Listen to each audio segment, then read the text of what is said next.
Alright, just gonna...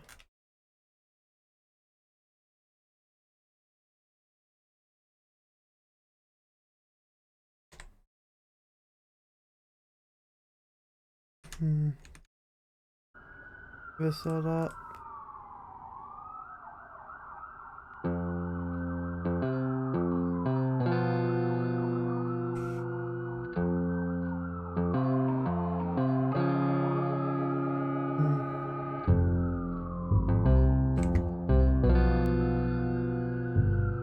Alright then. Hey! Can you see my screen alright?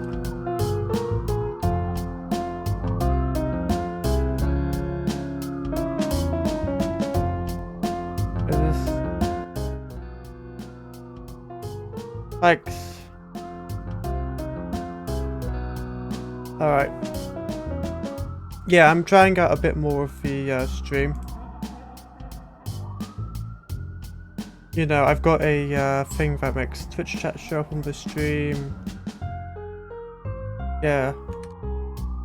And the music is from Fredex. I was originally going to do it from YouTube, but YouTube is not letting me watch videos right now because it's noticed I'm using an ad blocker. Yeah. Should make it more convenient for people watching the VODs, so they can, you know, see Twitch chat. Alright.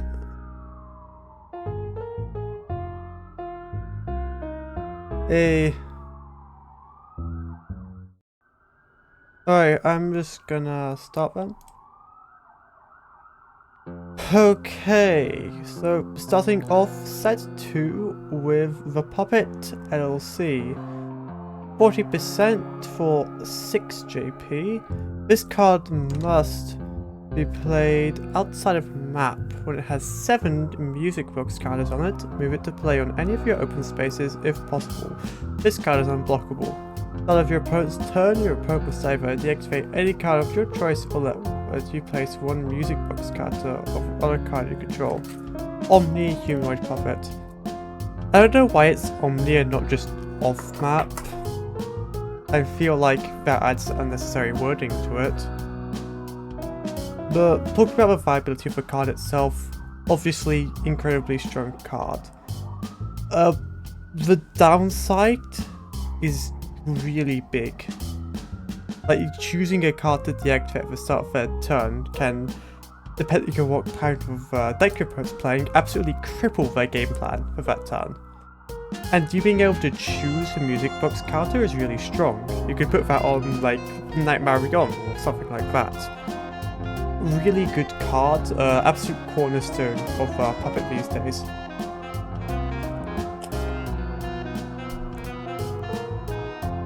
It has a 6 JP when it comes out. I believe regular Puppet only has 5. Not sure about that though. Anyway, you're getting a lot for that extra 10%, although it's not Puppet full stop, notably. So it doesn't work with as much as the original Puppet does. Still, a really good card. Yeah, unblockable is huge. Like, that's really nice.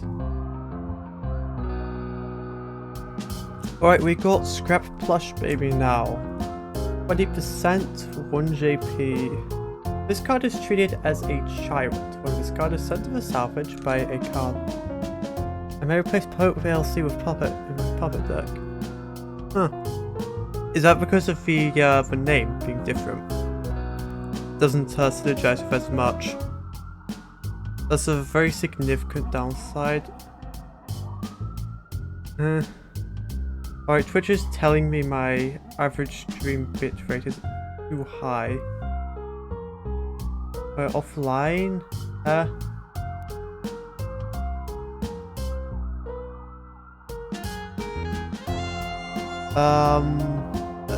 tell me if there's if you're experiencing any issues in the stream.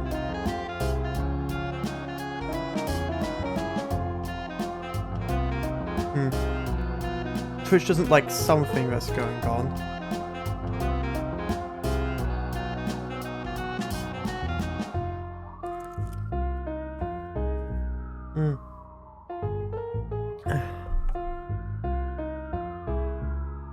I'm gonna reload the page, hope that doesn't break anything.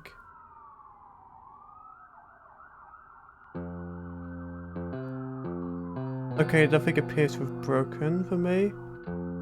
Anyway, back to the cards.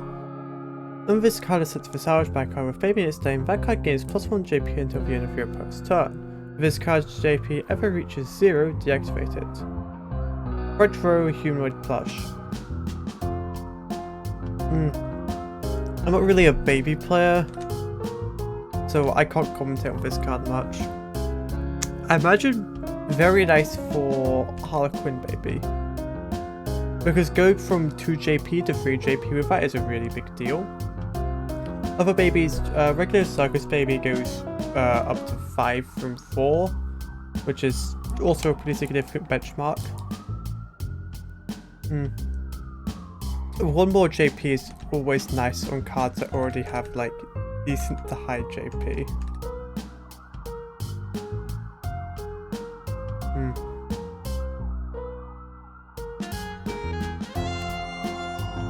The card's deactivating if its JP reaches 0. I don't know what... I guess if you're playing against Bonnie or something, that would cause that, yeah.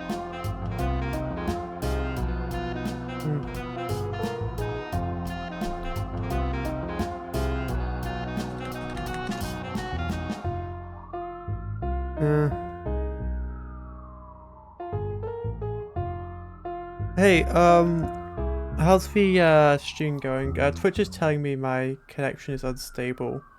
Is it alright for you two? And if you are sending messages in chat, I cannot see. Okay, good. I just got a little bit worried there. It's probably nothing. Anyway, on to the original plush baby. 10% for 1 JP, this card is treated as a child. When this card is sent to the salvage, by an effect you may draw 1 card. If this card has 0 JP, you must send it to the salvage. Retro Humanoid Plush.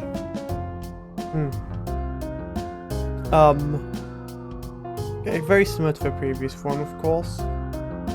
But this one draws 1 instead of giving JP to your babies, and it says 10% instead of 20%.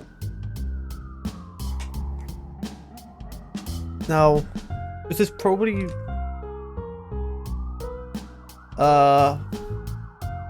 this is like probably the cheapest child that isn't like Susie Fright, so that's very nice for babies, I'm sure.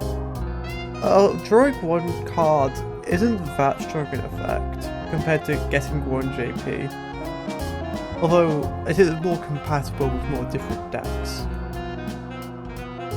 So there is that.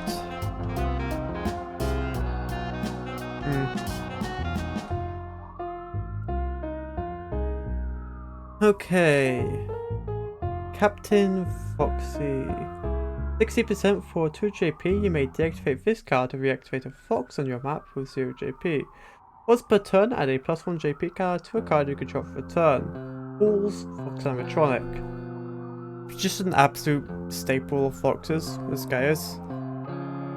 I mean, he's such a staple that 2 other cards were made that were very similar to him, being Retrographed Funtime and what's it called?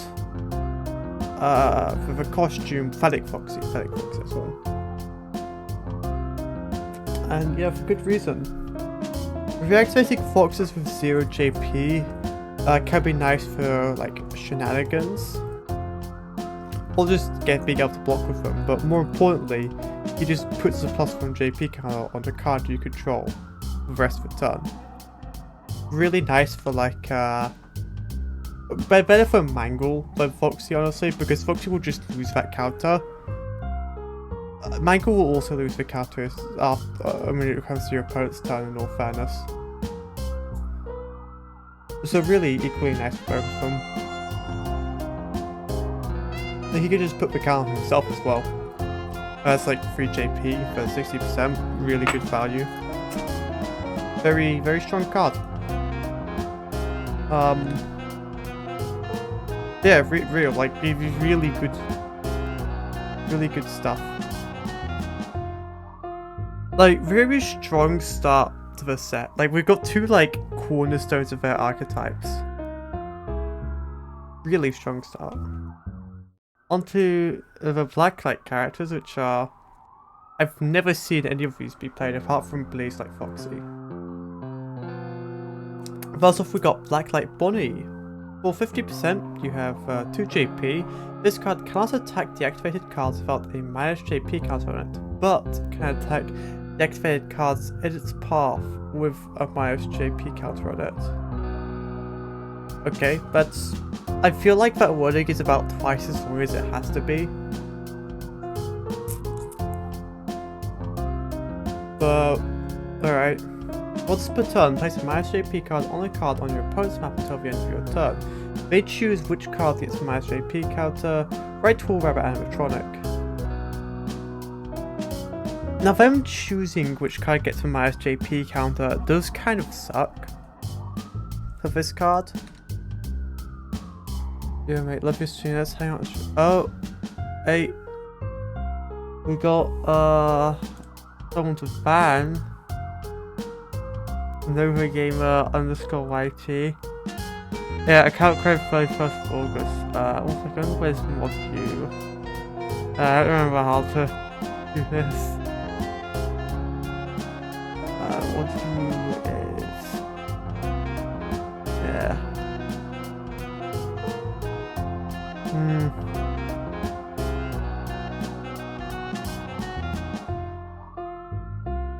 1 second.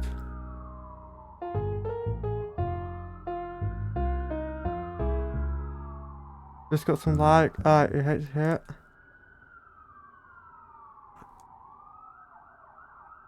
Wait 1 second. Switch mod.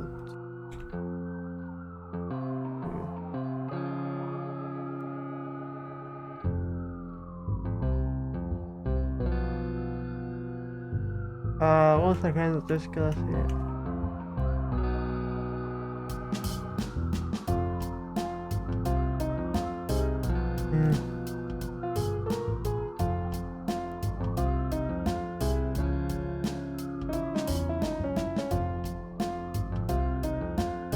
Oh, hey, me. 1 second. Yeah, really sucks. I'm just trying to figure out how to remove this bot from my chat.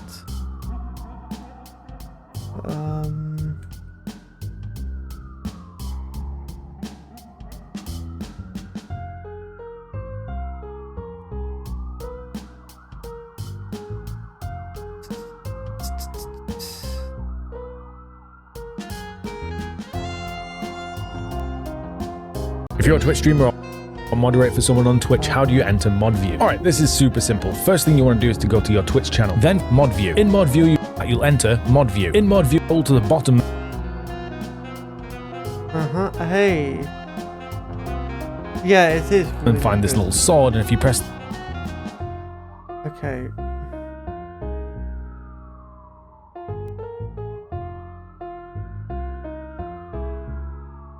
Come on. Yeah, hey, sorry. I'm trying to find how to get into mod view so I can get rid of this thing, sorry. Am I in mod view already? Clearly not. God, I'm so sorry.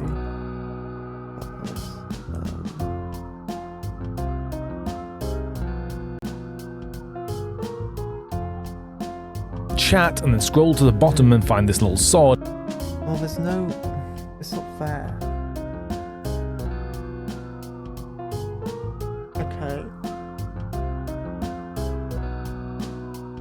second.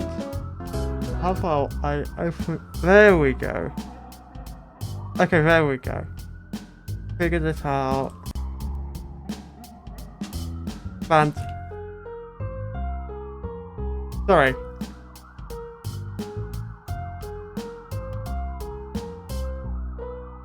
Sorry about that.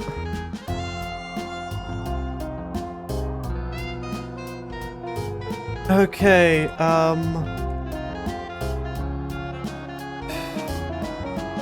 back to this then. Alright, onto Black Light Chica.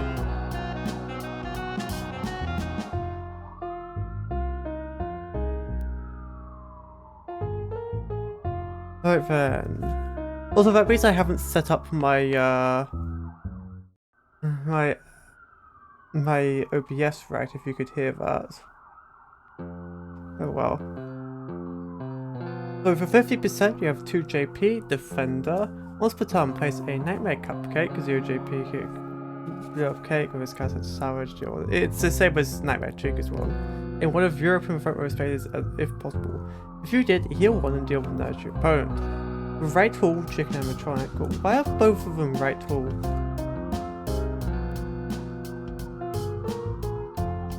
You'd expect Blacklight Chica to also be the opposite hole from Blacklight Bonnie. But I suppose... I don't know. Suppose not. Anyway, as for the card itself...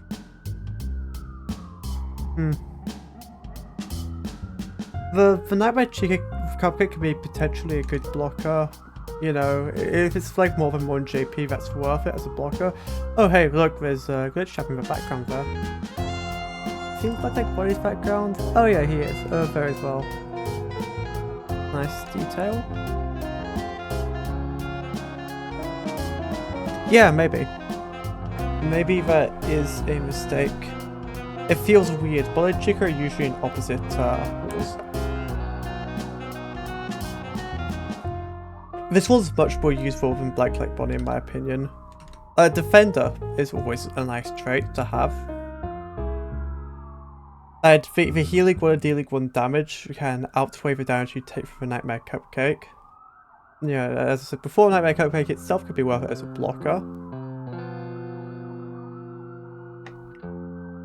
I would say she is perhaps a little outcompeted by other options Chica has. But she's not unusable. She's a good enough card. Blacklight Freddy. 100% for 3 JP. Start of your turn, place the top card of your deck below this card face down, max 3. If this card is sent for salvage, move the cards with it, same with the deck bottom. Once per turn, you may gain 20% to add a card beneath this card to your hand, or gain 20% to salvage. If this card attacks, discard a card below it. If you can't discard, then prevent that attack. Both rules, bear animatronic. I see. That makes sense. Blacklight Body feels like a nerfed card. It really does. Oh hey, there's Glitch Chap in the background of this one as well. We're going to be seeing a lot of him, I assume. Now, as for the card itself, Blacklight Freddy. Especially when Susie exists. Oh yeah, Susie's definitely very worth it for Blacklight. Oh, you mean like... I'll continue about it. Exactly, it's like a proto stack. This feels like the early set 1 cards where they had awkward wording. You know, like it's like give a +1 JP counter on Foxy instead of on this card, for example. This feels like that. So I'm glad that it's being kept the same, honestly, even if it is a little confusing, because it shows the game's history. Oh god.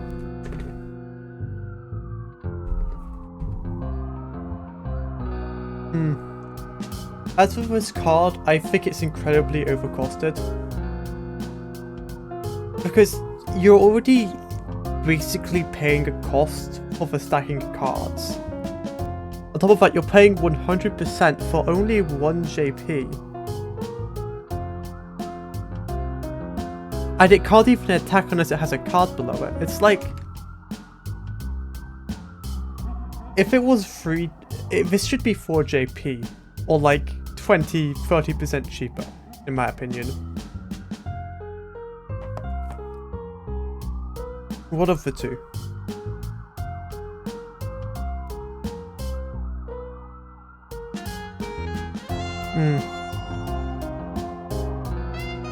As it stands, this card is like borderline unusable. It's so expensive for what it does.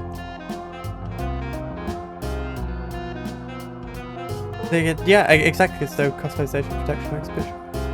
Should not be 4 JP. You really think so? Alright. Well, I'm fairly new of this scene, so I'll take your word. I still think it should be cheaper in that case. Blacklight Mangle, there's Glitch Trap again. 50% for 2 JP, Alias Shadow Toy, not Alias Funtime Foxy.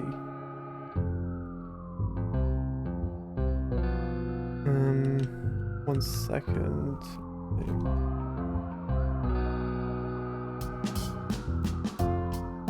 Game messages. I hope that for 4 JP we give captions. Yeah.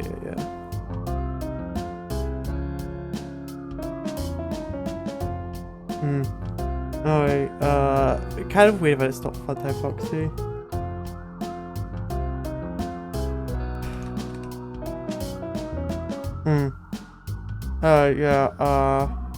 Here's that 2 JP Shadow Toy.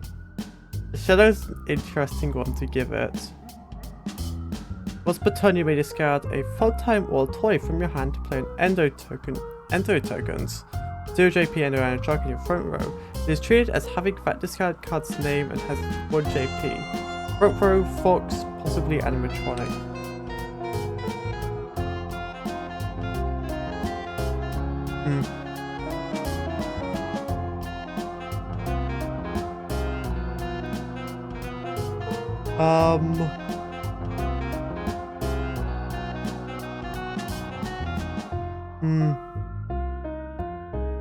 This is a weird card, I'll say. It doesn't have Funtime Foxy. It has Shadow, which none of the other Blacklights do. Although it's Blackout Mangle, so... yeah. Okay, it'd be old Fredbear. Yeah, it's got a Funtime token.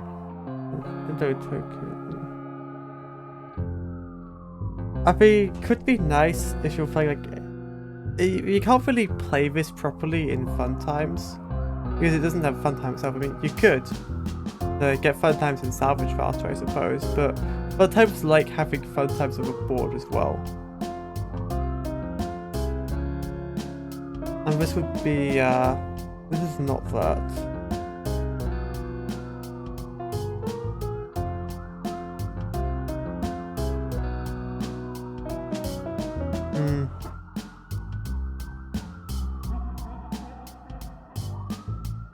Just to get rid of the end of it is specified having +1 JP yet. It's also like kind of an endo card as well. This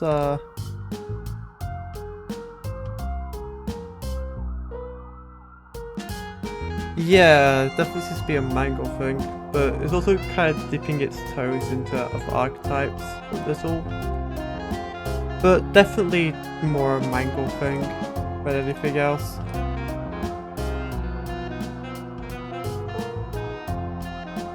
Yeah, a lot of things are kind of just better than Nightmare.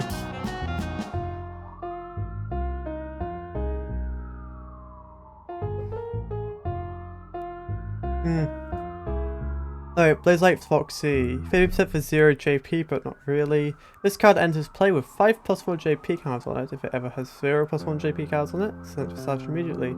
Start of your turn, remove a +1 JP card with this card. After this card attacks, remove a +1 JP card with this card. Left tool, Fox animatronic. There's Glitch Trap. It's like an opposite Foxy. He starts with the JP and loses it over time.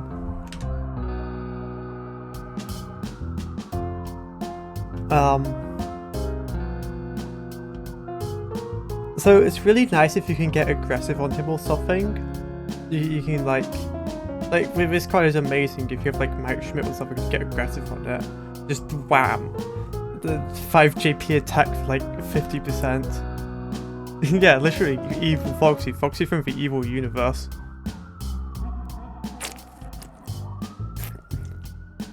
That's what all Foxy cards are like in the evil universe.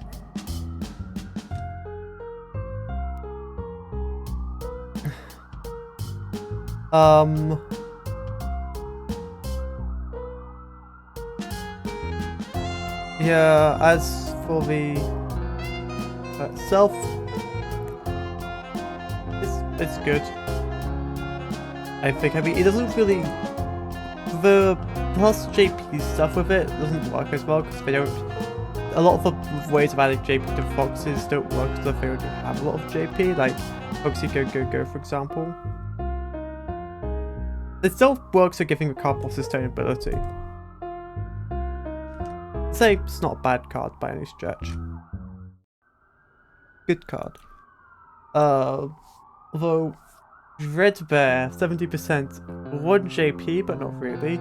For every 20% of power either player has, this card gains 1 JP. Before this card attacks or blocks, you lose 10%. Once per turn, you may pay 20% to reactivate this card. Front Row Bear Illusion. What a card, huh? So like, during your opponent's turn, this guy is incredibly vulnerable, right? Because your opponent can just like spend power to be at low enough power that he's not much of an issue. The gimmick thing, yeah. He's so gimmicky. He can get up to like, well, like 5 JP is the highest he can get up to if you're at 100%. What's that I look at? I know, right? This is such a weird card. He's an illusion as well. I think he's one of only 2 bosses that illusions get, being Nightmare Threadbare and Dreadbear. But like, you have to play so careful with this guy, and you have to hope your opponent just doesn't just kill him. I guess the idea is that you reactivate him after he attacks, so that he's less vulnerable on your opponent's turn. I have the use of a miracle once a turn. Yeah, I can see that happening.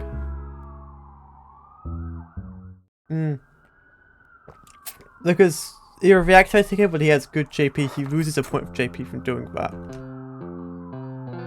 Worse with a Freddy. Yeah, pretty much. Only use I can think of him is like with Hudson, like reducing his cost. Potentially, like Hudson can reduce his cost a lot. Maybe. But then you'd need like something to give him aggressive to really take advantage of that. No, he's not good. Oh wait, I didn't check if Glitch Trap was in the background there. 1 second. Is Glitch Trap? He'd be over here. No, over here? Glitch Trap does not appear to be present. But where he is present is for Princess. I think it's a little early for her. Isn't she from Security Breach? This is for Help Wanted cards. Let's Glitch Trap. Princess, 60% for 1 JP. Once per every other turn. Glitch Trap is about to deal with Dreadbear. Once per every other turn, kill an off-map card with a play cost exactly equal to play cost of a different card with a light counter on it. If you do, pay 90% power minus 10% for every card with a light counter on it in play. Once per turn, either remove a virus or light counter from a card in play to deal 1 damage, or instead add a light counter to a card in play and this card. You may pay 10% to use this effect again, plus 10% from every time you use this effect this turn. Off-map, adult game. Using the mobile port. Alright.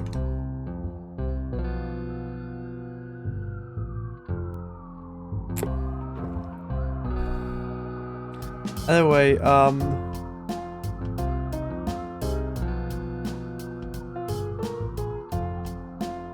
she's like an off-map sniper, which is unique. There's not that many cards who are like dedicated to that role, or can even manage that. And she can get rid of virus and light counters to deal damage. That could be a good way of burning. She can repeatedly do that. That could be, if you have power for it, that could be a good burn. And she adds light counters to other cards and to herself at the same time. That's really nice for her once per every other turn. 60% though. But if I try to like have her be like glitch trap complete with like the exact same cost between the two, get that.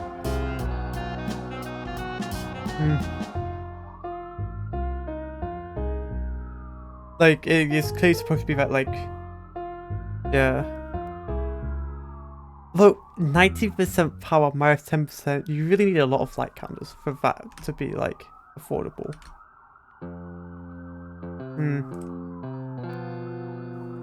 There's not that many cards that do light counters, but I'm sure she's good in decks that do those.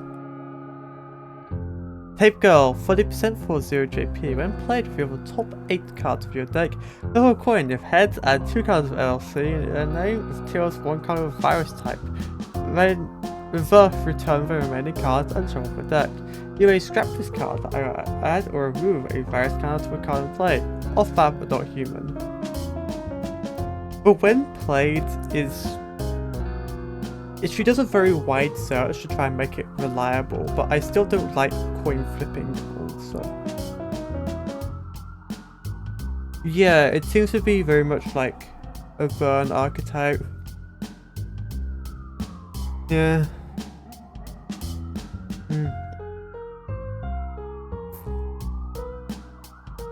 I don't like that being a coin flip. I think that makes it kind of unreliable.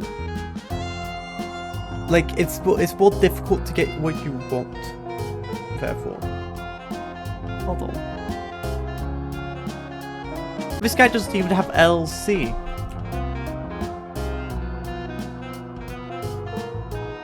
And I'm just like, whatever. None of the black-like characters even have that. The scrap effect is very overpriced for a single virus counter. You can get those out for way cheaper than she does. I believe it has virus type. Like, it's quite a rare type. Like, a little bit. For some glitch trap stuff. Yeah. Alright. From a very bad card to a very good card. Complete glitch trap. 60% for 0 JP. Your cards with a virus type counter are treated as virus type. It doesn't help Tape Girl, because they're not played yet. If this card has 12 virus counters on it, you win the game. You may deactivate this card to remove 1 virus counter in play to another card. Once per turn, place 1 virus counter on a card in play. You can do both in 1 turn. That's really nice. Off map, Rabbit Virus. Well, this case, virus type. I assume most things glitch trap are virus type. Yeah. She's a really good card. Yeah, it turns any card into a virus, but that doesn't help Tape Girl because she's searching for viruses. They have to you know, you can't search for a card and have it already have a virus card on that.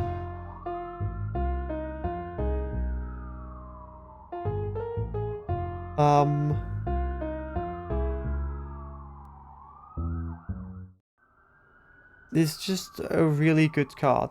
Like, most virus decks will probably play this guy because of how well he moves him around. There's very little that adds and moves virus cards. I can do both at once. It's usually one or the other. It's like Glitch Trap and GGY. I can do both. The win con is like a nice thing to have in your back pocket if the game really stalls out. Really solid card. Glitch Trap Fragment. 20% for 0 JP. You may scrap this card to send one game card in play with 0 JP to the salvage. If you did, add one virus card to a card in play. When played, reveal the top 4 cards of your deck and add a card with Glitch Trap in its name or virus type. Why is virus purple there? But not here.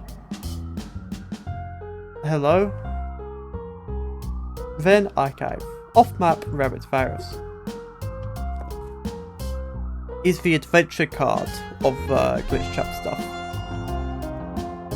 I guess yeah, probably. I mean, yeah, that's what he is. He's the adventure of card of Glitch Trap.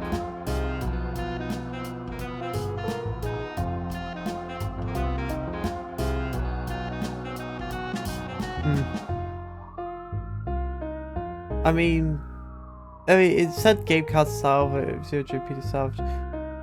Like, that could be really, obviously really nice if your opponent is running adventure cards themselves. If you're doing like Snodgrass and you're playing a lot of game cards as well, if you're playing a lot of game cards as well, that can be really nice with that as well.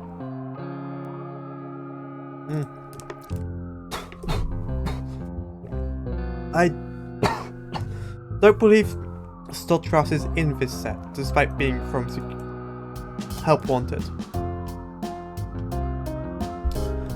Oh, a Glitch Trap Plush Mode. 20% for 0 JP. When a Glitch Trap complete, you control is sent to the salvage, play this card for no cost, and move all virus cards on cards you control to it. You may scrap this card to play a Glitch Trap complete from your hand for its cost of all virus counters on this card, move to it along with one more counter. Off-map Rabbit Virus Plush. He exists for the sole purpose of making Glitch Traps, complete Glitch Traps win con easier. That's all he does. He's good at that and literally nothing else. So if you're really going for that, it's like a good card, but I don't think it's a good win con to send your deck around. Although, actually, no, we have Staff Bots now, it's perfectly playable these days. Withered Chica LLC. First card to actually have LLC, I believe. Apart from Puppet LLC. Yeah, because half the stuff from Help Wanted doesn't even have LLC. 50% for 2 JP. You can only play this card if you have 6 or more cards in your salvage. This card is a defender, once per turn, deal 1 damage. Vent Chicken Animatronic. Recently buffed card, used to be 10 cards in your salvage. I think it's more playable now. That's still like kind of rough, but once you have 6 cards in your salvage, it's just a better Withered Chica. Like quite literally. He doesn't have to deactivate to deal chip. You know, see your vent. Saying it's for Chica. I mean, well, I don't really know what else to say. If you're putting a lot of cards in salvage, I'm sure she's good. Like Food Chica does that, I think. Although Food Chica takes cards out of salvage a lot as well, so maybe not so good for that. Withered Freddy LC, another recently buffed one. 70% for 2 JP. You can only play this card if you have 6 or more cards in your salvage. Aggressive Defender. You may pay 20% to add +1 JP to this card until the end of your opponent's turn. Fool's Bear Animatronic. So he's trading the raw power of with Freddy original for more versatility with Defender and not needing bears in the field to get the JP out.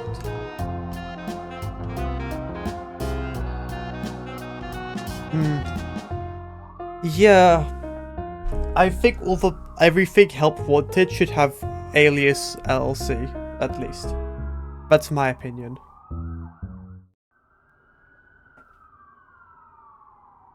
Anyway, as far as this card goes, I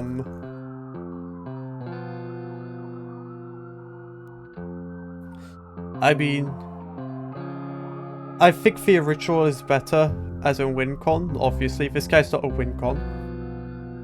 He's more about versatility, but I think still, like, the cards in salvage is something that's a side grade to Withered Freddy instead of an upgrade.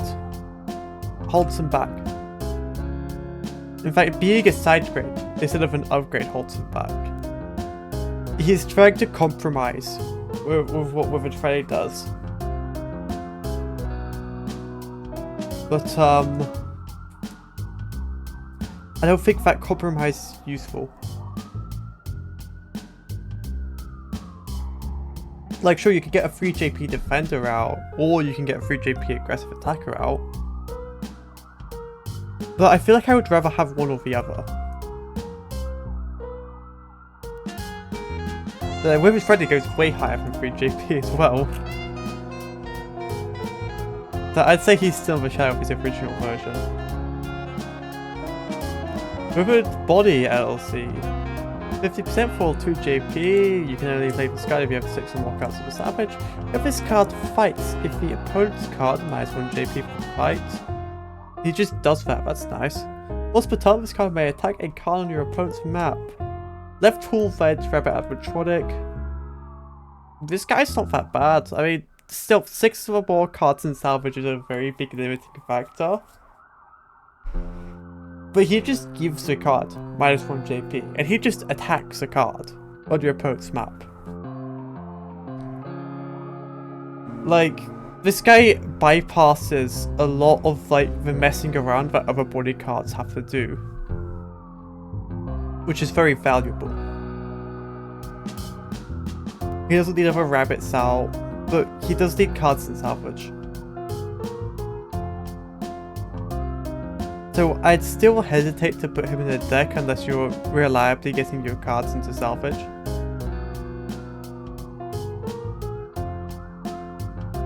But he's certainly not bad when he does get out.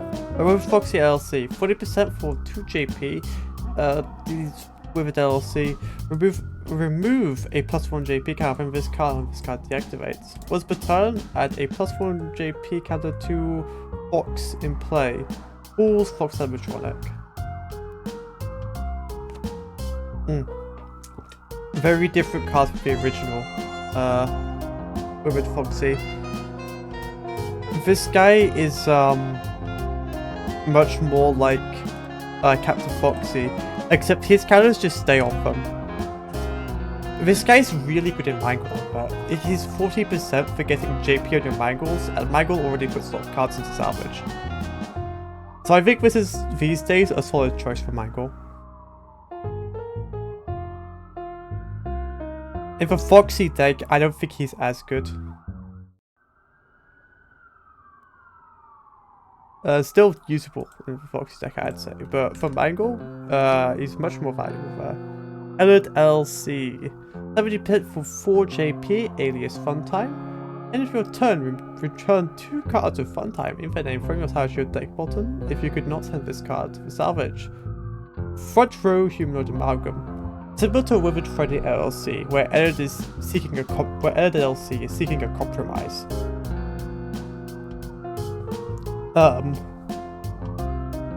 He, instead of requiring like Funtime cards to get his power out, he instead requires them in salvage to sustain himself.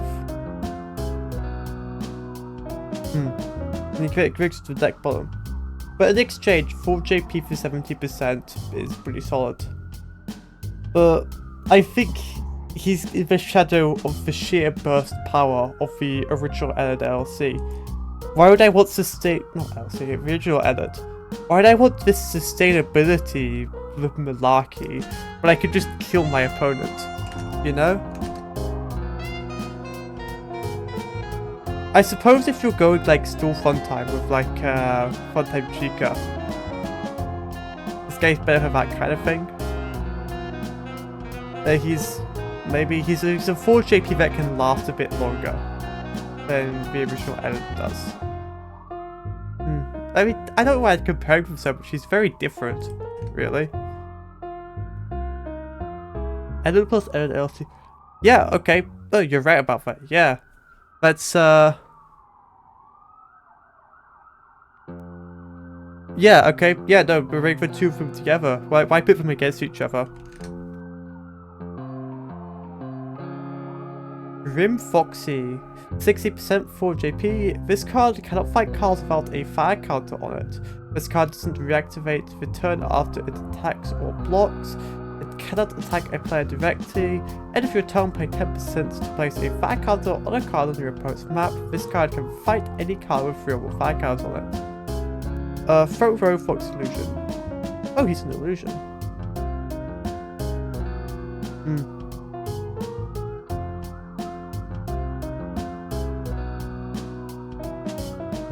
So the idea is that you're getting 4 JP out that can fight your opponent's cards for very cheap. However, if this guy's your only way of putting fire counters on cards, which it probably is because you're not going to play him in Endos. Endos can get 4 JP out for way easier.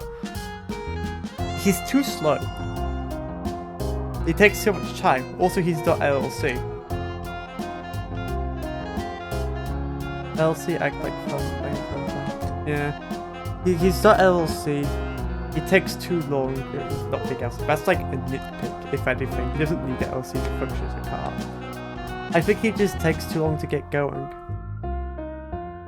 Like, by the time you've placed those 3 fire counters, you've spent 90% for 4 JP that attacks a card.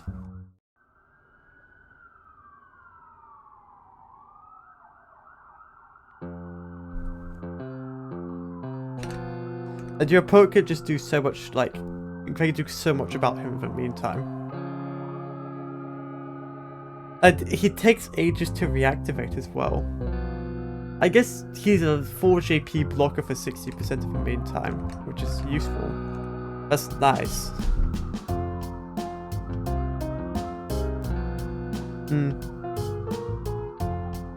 I mean, this guy, he feels best with Heroic of like Flamethrower Endo, but if Heroic Flamethrower Endo, you don't need him. You already have 4 JP, it's really easy to get. Speaking of, Nightmare Endo, 50% for 0 JP, but not really. This card gains plus 1 JP for every unique Endo in play or in your salvage, maximum 4. Once per turn, when an Endo you control is sent to the salvage, place an Endo token in your office, 0 JP, Endo animatronic. I believe this is the only way to get Endo tokens in the office. Front row, Endo animatronic. He's really fucking good. Like, this is the Endo win. He gets JP so easily because Endos just absolutely spam out those tokens. And other Endos are really cheap to get. But because he counts as one himself, you only need 3 others, which is so easy to get. It's like an Endo is salvage, an Endo for board, and an Endo token. That's so easy. The once per turn is a gimmick. It rarely happens in practice. But he doesn't need it. He just wrecks your opponent. You can get him to like 5 or 6 JP really easily. With like, you know, customized with like Endo Army or Mendo.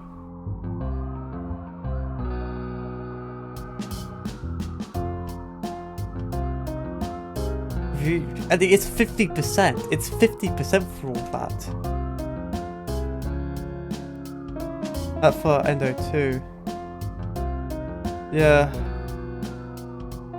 Yeah, exactly. Like, competitive with also Nintendo.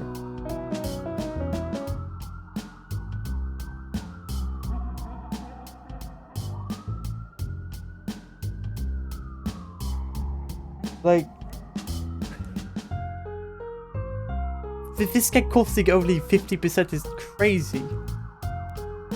Why does Black Light Freddy cost 100%? This game only costs 50.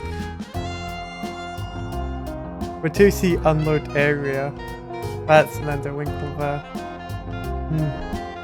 Unload area. I'll talk about that one when I get there. Nightmarion LLC. 80% for 2JP, alias Nightmare. Not Puppet, not Puppet either, just Nightmare. This card has plus 1 JP while you control a card with a music box counter on it and Puppet in its name. When this card gains a music box counter on it, it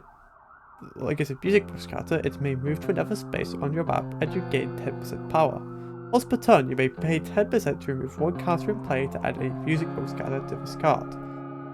So you can get rid of one of your opponent's counters, you get a music box counter on himself, and you can walk around and give you power. And there's no limit on the amount of time you can do that. Like, anytime you put a music box counter, it's 10%, move somewhere. Omni-humanoid puppet. I mean, it's not a bad card. I will say, he feels just a little overpriced for what he does compared to the other stuff Puppet has. Sure, there's 3 JP in the office very reliably. He can't give himself a JP because he doesn't have Puppet in his name. That's notable. In fact, he can't interact with a lot because he doesn't have the right name. Let's glitch champ, by the way. I may run it if Oxim becomes popular. Yeah.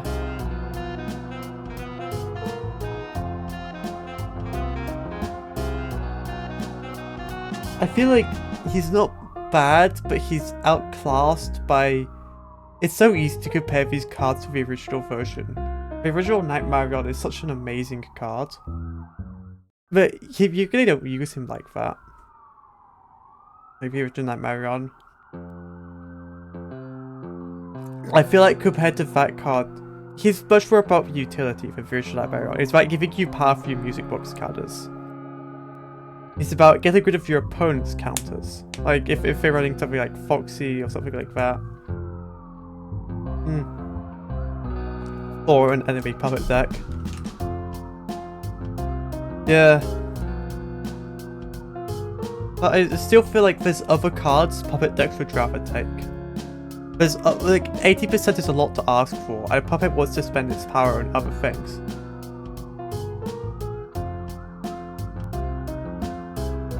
Real Lantern, 20% augment a card in play, add a light counter, first augment of the set, add a light counter to the chosen card. When the chosen card sends a card with a various counter to the salvage, add a light counter to a card in play. Off-map customization. I don't know about this one. It's 20% for 1, maybe 2 light counters. I think this is probably worth it if you're playing against Virus. If you're not playing against Virus, it's not worth it, by any means. I don't think this is a good one. Disappointment Chips, 0%. Deal 1, this affects out your damage, off-map food customization. It's good. Good food. Meat Bites, 0%. Persistent. Send a child human from your hand for salvage for every 10% of that card's play cost. Add a counter to this card. At the start of your turn, you may remove a card from this card to heal 1. When this card is out of counters, send it for salvage. Off-map food customization. You're eating the child. You eat the child. you're eating the child. I mean, it's probably alright in like a baby burn deck. Oh yeah, yeah. This point chip's a really useful thing to have in chip decks. This thing, you're eating the child. No, but for real, I don't know. I feel like if you're killing children, there's other ways you would rather kill children.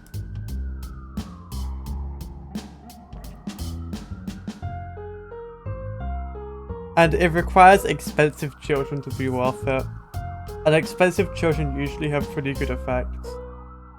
If I've spoken, 10% draw one card, off hunt customization. I don't know. Let's say since 1983. Wow, first year of the company and someone died in the building. That's really sad. What do you think the meat of the bag is? Yeah, you're eating the children. You're eating the child. You butcher a child, turn them into meat bites, and then you eat them. Yeah, but yeah, like literally year one, someone died in the restaurant.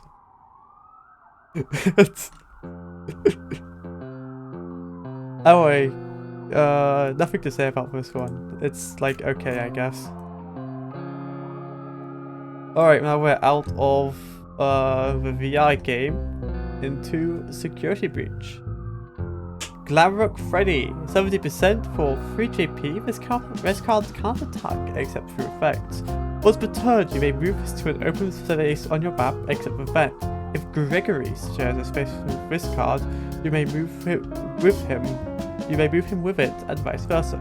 Pop virus, kill a card with Gregory in its name.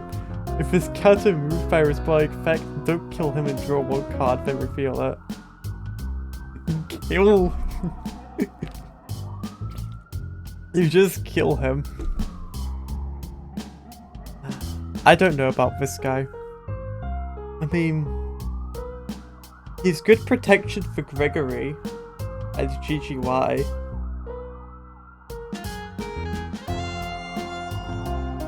Oh yeah, Hall's Bear animatronic. He could go to like the office, but he doesn't do a lot for 70%. You're paying 70% for really not that much. Him being unable to attack except for like Vanny or something is really not nice. Killing Gregory is cool if your opponent's playing Gregory. I don't know, I don't see it. I don't see it.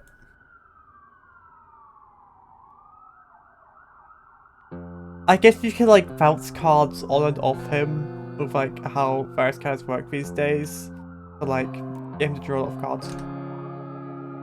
Roxanne Wolf, 50% 2 JP, Alias, Glamrock and Roxy. Start of your turn, reveal the top card of your deck. You may return it to the top or archive it. Upon virus, reveal and then archive the top cards of both players' deck. Whoever's card has higher JP deals 1 damage. If they have the same score, nothing happens. This is a card for gamblers. Fools will animatronic. Again, this is for gamblers. Gotta hope you roll high.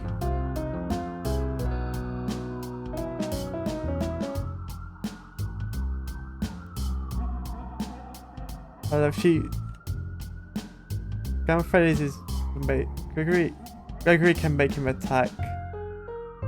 Oh yeah, Gregory can make him attack, can't he? Yeah, I guess that's cool. As for Roxanne, I mean, I don't think she's amazing. I don't see the vision. Glamrock Chica, 50% to JP when a food card effect is used, add a virus card to this card or an adjacent one. Pretty nice. If it was your food card, add +1 JP to this card on its next block. If not, lower this card's JP by 1 its next attack instead. Ouch. Once per turn, pay 10% to return 1 card with food from either salvage to use this effect, then place it on that player's deck bottom. Wolf's Chicken animatronic. So if you play against food with Chica, this card sucks, right? Like, sure, you can play your opponent's food card. That could be nice, but it just kills her JP when she attacks. And 1 JP against Chica is really not good. Chica has a lot of like 2 JP defenders. You don't want to be attacking with 1 JP into Chica.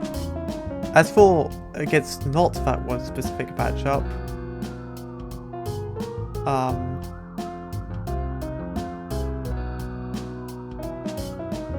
just first generation when you do food, the GGY does that, and with any other customization too. I feel like hybrid food virus, I don't know about that one. I mean, the thing is, that once per turn is good. It's a good once per turn.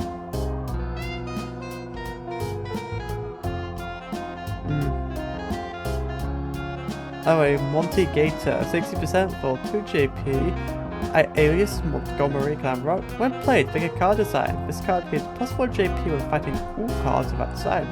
Upon fire, if another player added this counter chooses an active card on the map, this card must fight that card.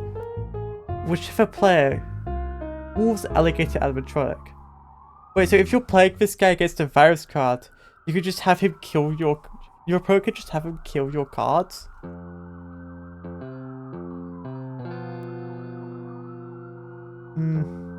Rico's bad piece, yeah, Rico's bad piece is really good. So I just slept virus with her, I got it right. Yeah. That's what it is. Anyway, what he is,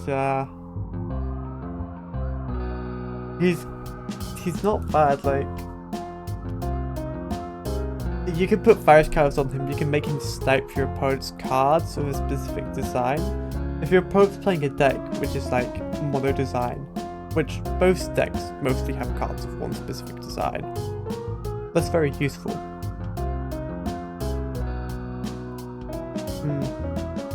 Probably the best one of the Glamrock so far, I would say. There's a lot of multi stuff that synergizes him, which is nice.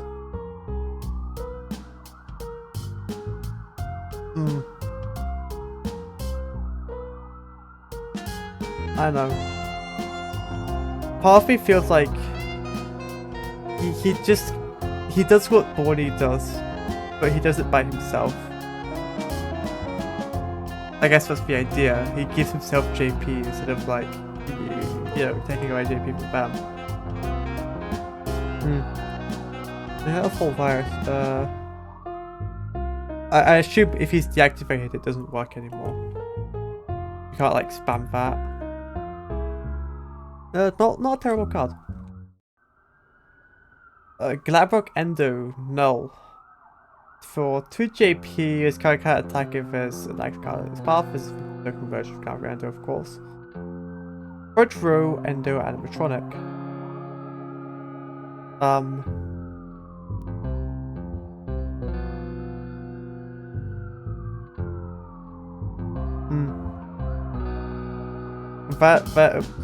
This card can't attack if there's an active card in its path. That really sucks.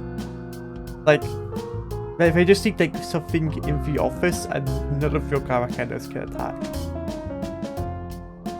That's really hurts it, but it is a token with 2 JP. That's nice for defense, you know? It's just nice for blocking stuff and killing it. Now we have the original Glamrock Endo. 40% for 2 JP. This card cannot attack if there's an active card in its path. Upon fire, pay 20% to play a Glamrock Endo token. You've already read all that. In a front row space on your map. End of your turn, this card deactivates if active or reactivates if deactive. Front row Endo Animatronic. You need to put work in to get this card to do stuff.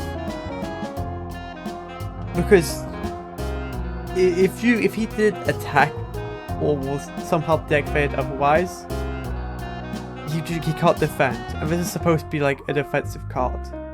There's really real trouble attacking unless there's like nothing there. So you need ways to force him to attack. you need a virus counter and you need to play 20% to get the tokens down. It doesn't really work in Endo because it needs virus counters. It doesn't really work in Endo because of that.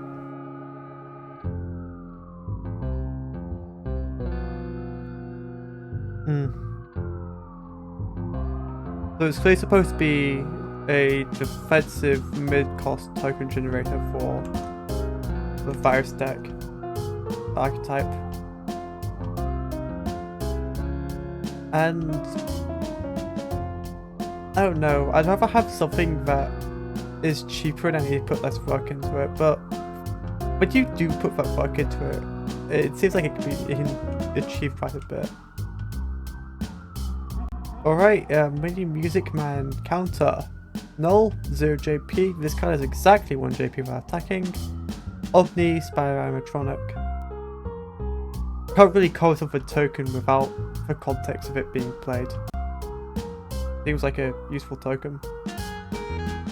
I don't know, I genuinely don't know what plays him and why. So, can't really comment that much. Mini Music Man. The original. 10% 1 JP upon virus to activate this card. Red Spyro-Animatronic. Oh hey, there's Glitch Trap.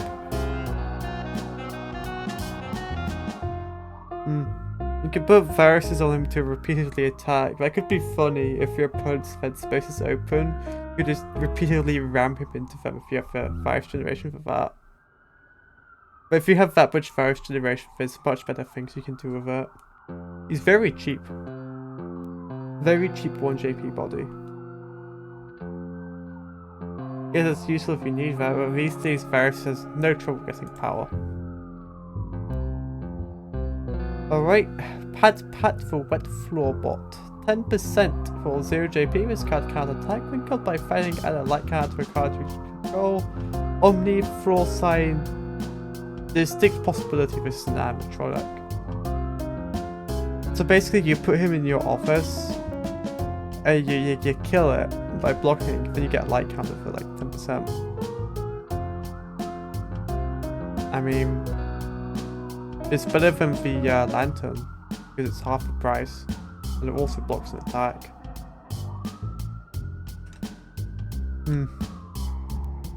Done! Daycare attendant. 50%? Oh, 3 GP. This card can't attack even by effect.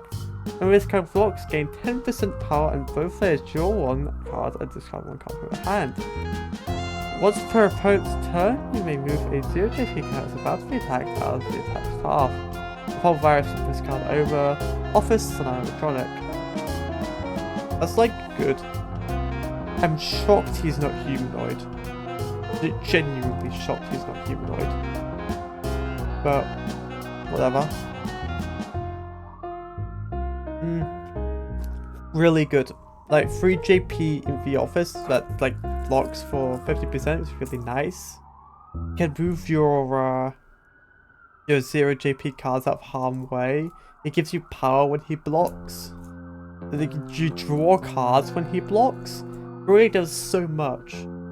And then he has the alternate form as well, for when you're going to be aggressive. It's just really good. Speaking of the alternate form, Moon, daycare attendant, 70%. Oh hey, this Glitch Trap. For 3 JP, this card can't block even by effect. And this card attacks, you may move this card to an open front space on your map. This card does not deal damage to the opponent, discard a card to deal 1. Upon light, flip this card over, front row, Moon Animatronic. I'd say playing this guy just for like the 70% cost isn't worth it.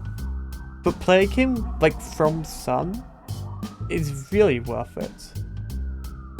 Because you just get to flip the Sun over and immediately attack with, like, 3 JP. Although you lose the Sun being in the office, Sun is forced out of the office. And that happens. It's a trade-off. Like, even if they block the attack, you still get to deal damage. Although you have to discard a card, but you can build around that, you can make that useful.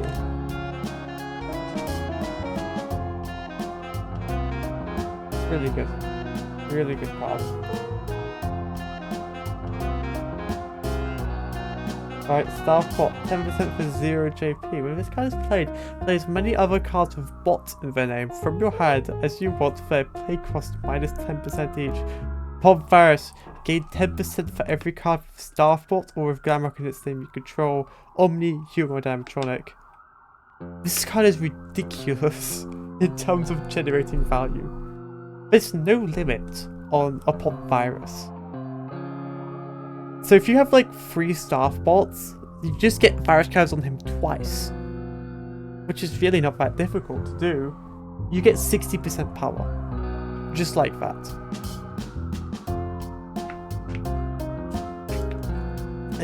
Like, again, the minus 10% is like offer like a third off for other bots. In this case, if it's other like Staff Bots, that's literally free. That are like half off per box or for the other bots. Just amazing value.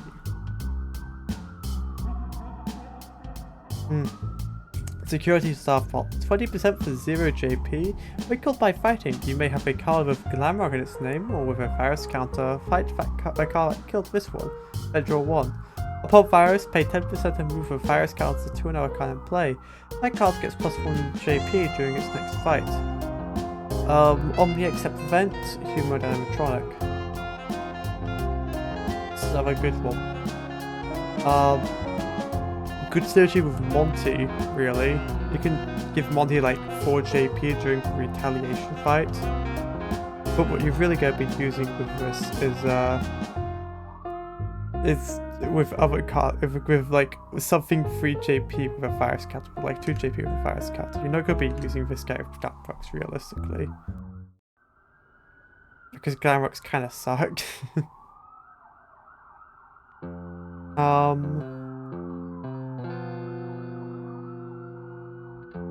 mean, it's really good. Bounces virus counters around, you know, it's the beginning of all that ridiculous stuff. Very good.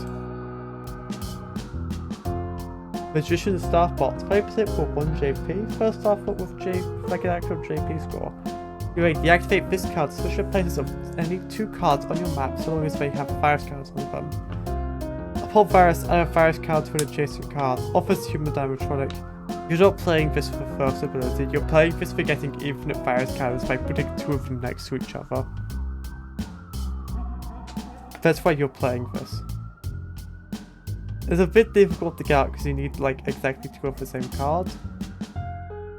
Why does he get 1 JP? I've not played Security Breach, I'm sure there's a good reason. Maybe he can kill you or something.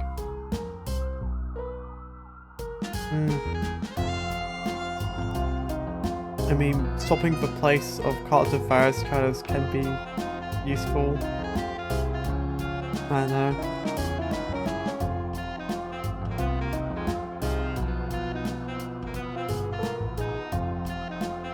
But yeah, you're going to be using him to get infinite virus counters and then doing shenanigans from there.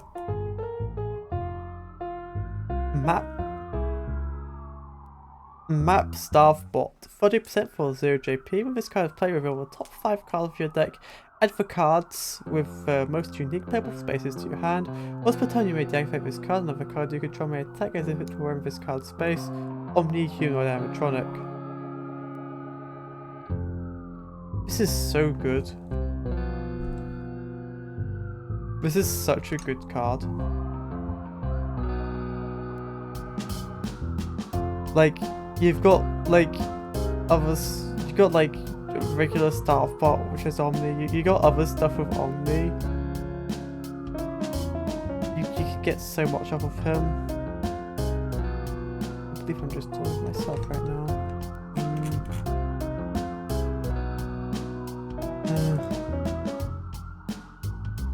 Yeah, it's really, really good.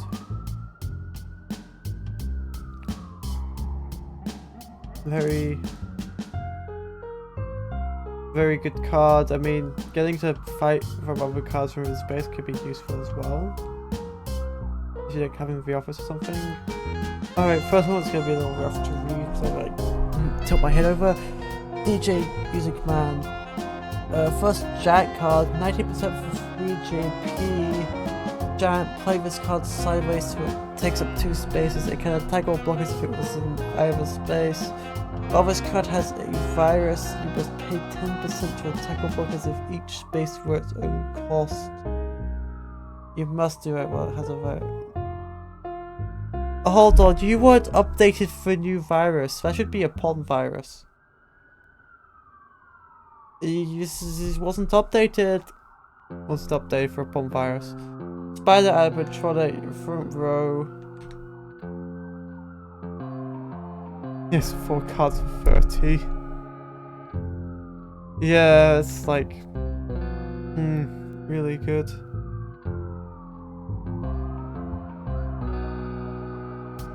Oh, this is okay. I'm gonna post this in TGC, I guess. Take Sire about it needs to be updated. And Sire Squat.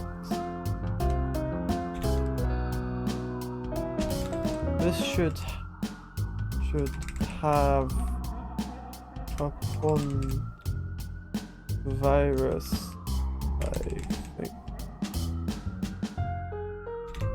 I think this card wasn't updated for the new virus flooding.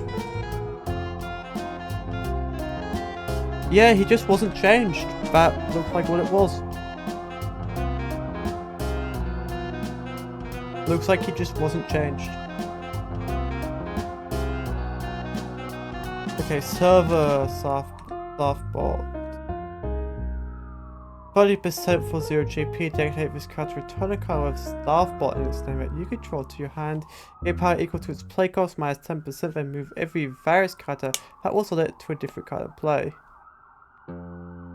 Omni, except Vent, Humor, Animatronic. You control to power equal to its play cost minus 10%.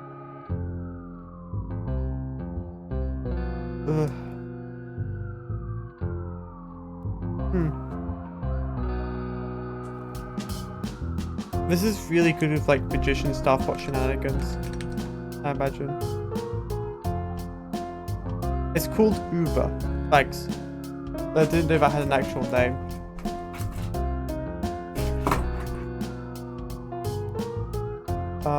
Because it looks like a U. Oh yeah, I see that. What do you know? This is pretty solid. Like, that's very good with, like, you could use that to get stuff on, like, glitch up really easily.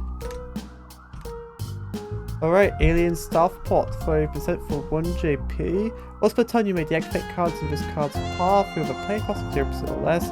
Increase that by 10% for the number of cards with Staffbots in their name or that have virus cards on them that you control.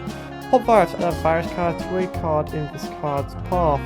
Uber, Humor, and Animatronic.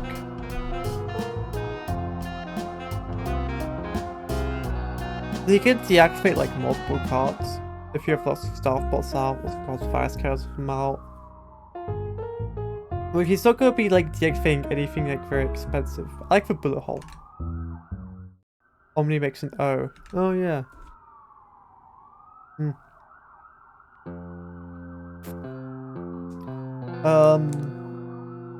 So yeah, this is pretty strong card for like clearing the board, deactivating everything with board. So like you can have something for good JP to get a clean attack on something specific you want. The thing is, you're playing Staffbots,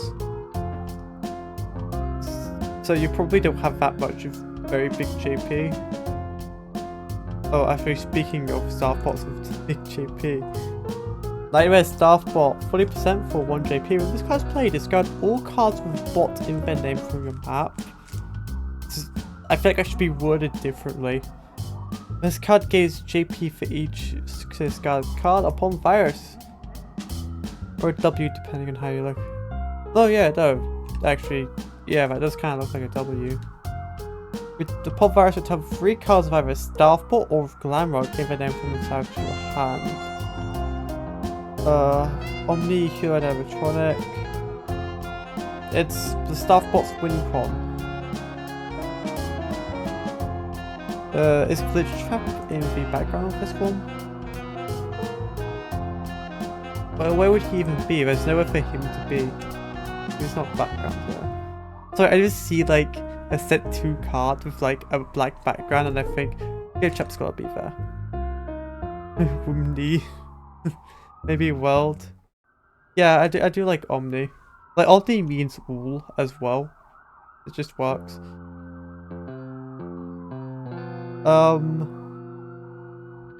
Yeah, it's Staffbot boss. Getting a lot of JP for cheap. I suppose it's so easy to get a lot of Staffbots on the map.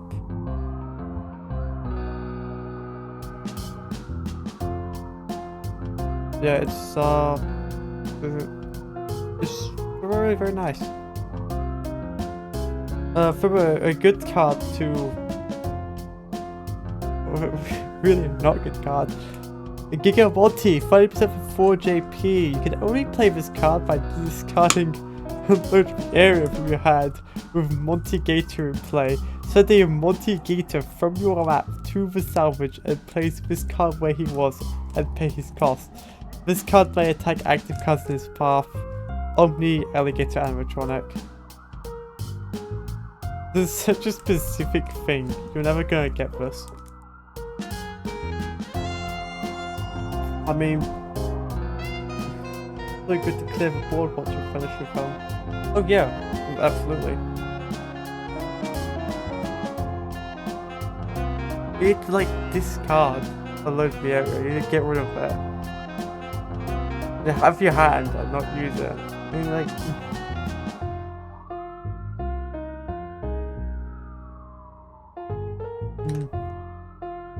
I would say he's like a win con for decks that play Monty, but I mean, there's a lot more Montys than there used to be, so he's more playable than he was once. And because there's the Monty threat inside or whatever it's called, anything can be called Monty. I'm shocked Glitch Trap is not in the background here. I'm genuinely shocked. I guess he'd be detracting from Monty's might. Yeah,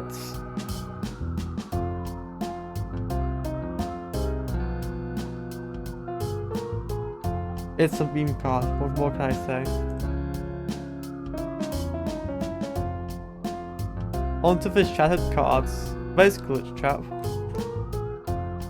Shattered Chica, 50% for 2 JP. Was perturbed, pay 20% to send 1 card with food from your hand for salvage to deal 1 damage. When at a virus card, add 2 cards in play. Upon virus, if you have 2 more food or cards with Glamrock in their name cards in your salvage, this card aids plus 2 JP while blocking but minus 2 JP when attacking until your next turn starts. All's Chicken Animatronic.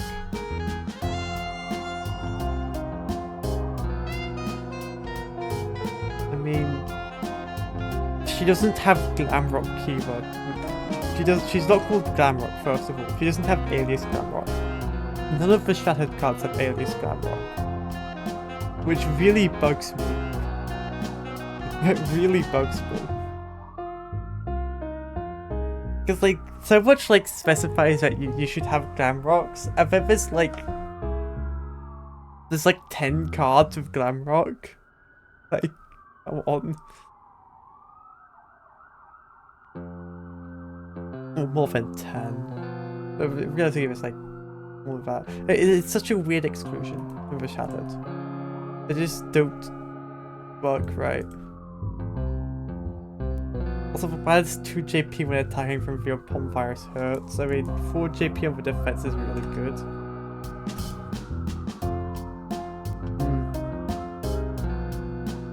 But yeah, I mean, you need the food cards, the Glamrock and the salvage. You need food. You need to be playing a food and a virus deck. to get both used Alpha. Similar issue with the original Glamrock Chica. So it feels like you need to pull your deck in too many directions to get usage out of her. Shattered Monty, 50% for 2 JP. When played, choose a design from the card in play. Once per turn, this card may move to a space on your map in front of the card with that design, may attack active cards of that design's path. Upon Virus, gain 10% power and plus 1 JP when attacking cards with this chosen design per turn, but loses 1 JP when blocking them. Front row, Alligator animatronic. I like this guy. This is like the only Glamrock card that I actually play in a deck. Doesn't even have Glamrock. Because Shattered cards don't deserve the Glamrock alias, I guess. But like, it is good. He just gets to attack them directly. You know, he gets to move in front of them. He's very reliable. Not at blocking, but he's reliable at attacking. Anyway, on to a Shattered Roxy, 50% for 2 JP. When attacking, flip a coin. You gotta love that. If tails, fight any of your opponent's cards in the front row. If heads, this card attacks normally. Okay, it doesn't actually hurt if you fail the coin flip. That's nice. Upon Virus, both players reveal a card in their hand. The card with the lowest play cost the card with the lower play cost discards that card. If you win, this card becomes aggressive. Fools will fight Betronic. So you could just repeatedly put Virus on her to make your opponent discard a ton of cards. Because, you know, like we have Staff Bots now and we have GGY. I want to play Shattered Bone Trap with just not a FCG. Fun to discard. Yeah, Shattered Roxy just like discards so much now. Like, it's genuinely wild. Okay, now on to the hero of this story, Glamrock Hippo. Someone at Hippo God Killer. Kidding, of course, but like, his favourite card. I assume this one's his favourite. Because it's the win con for mediocre melodies. 90% for 4 JP. Hold on. Alright. What do you want to hold on for? I will grab him.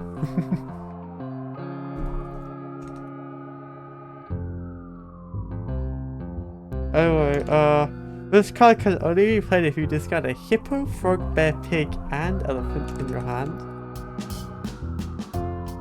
Start of the turn, reveal all cards in your hand, gain 10% discard a top card of your deck for each following types in your hand: hippo, frog, elephant, bear, pig, 1 each. Omni Hero Animatronic.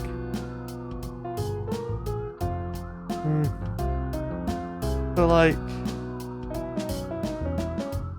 the thing is, it's not like a bad card or anything, but you need to put in a lot of work to get him out. And he reveals all cards in your hands when he's out, so you can't like hide anything from your opponent when he does get out. I love that his musical instrument is a triangle. Like,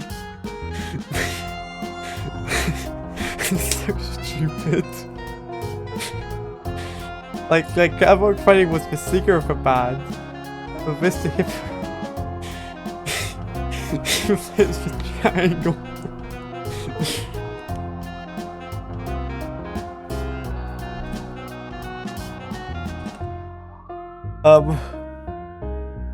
Yeah, he's not a Glamrock card at all. He has like zero synergy with Virus or other Glamrock stuff.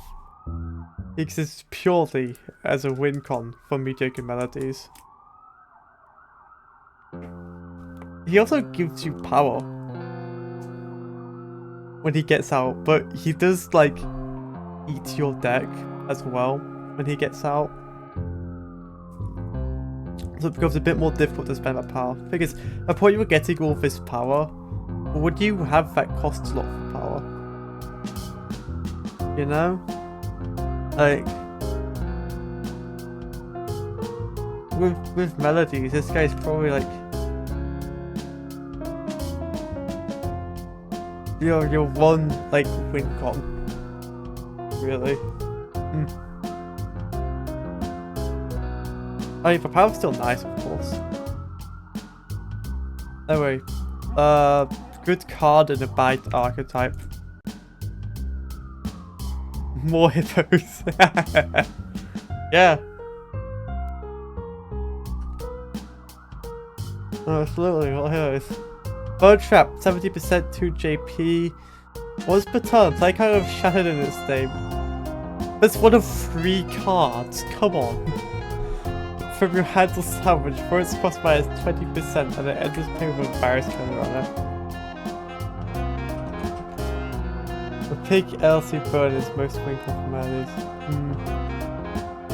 Oh yeah. From your house, and it enters play with a virus card. Let's pretend you may place a virus card on one of your opponent's cards that doesn't have a virus.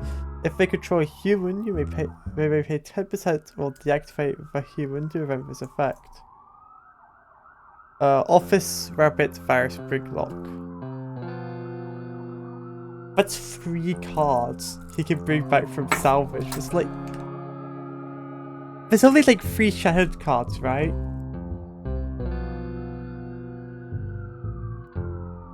Like...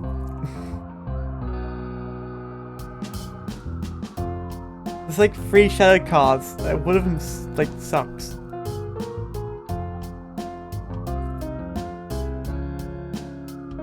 Also, like, if they have a human, they could just say no to his virus counters. Hey, Pichineko, I'm just like reading out cards.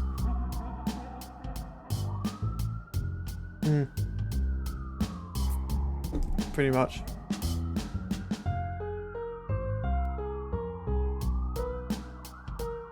Anyway, yeah, it's like there's 70% for 2 JP as well. It is in the office, but like still.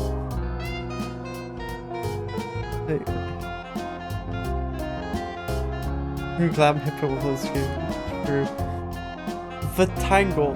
The Tangle? Right. The second giant card, 100% or 6 JP. The giant, you must have 5 cards in your salvage to play this. I'm more generous with the Withered LLC ones, which doesn't feel right, but whatever. This card cannot block or attack if there are less than 2 cards on your opponent's map. This card attacks 2 paths at a time of your choice and fights all cards along them as if they had 1 combined JP score. This card does not reactivate for next turn. Chimera Magnum Office. You stream daily. My dice game is always so cool. Well, yeah, I'm going to be streaming every day for a bit. They only need 6 stars, yeah, but this is still 1 less than with DLC. It's still fine. Yeah, for the week I'm going to be streaming every day until I'm done with all these cards. After that I probably won't stream daily. I don't know, I've got like college to do very soon. As of a card, it kind of suffers from Adam Dude. Although I would say it's better than Adam Dude. But plus 100% is very steep. It's like your opponent will usually have like more than 6 JP on the field. It's not attractive, what do you say? Alright.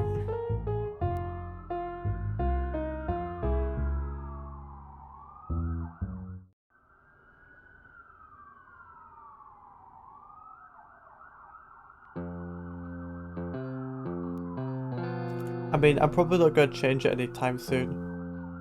It's a piece of art that is very near and dear to me.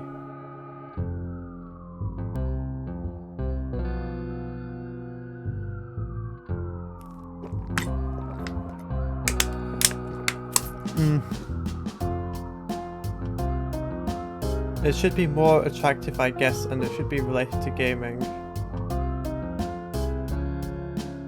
Okay. You're entitled to that opinion.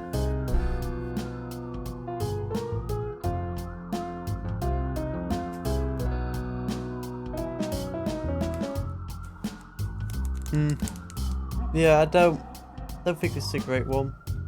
Like 100%, those cards are always so difficult to play out. It just kind of kills itself right away. If you don't mind, can I share you? Okay, you're trying to sell me stuff. Don't. I don't want to buy your commissions.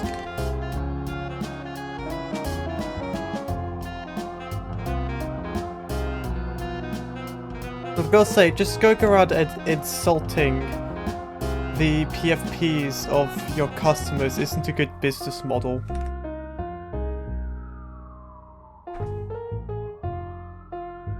Anyway, back to reading.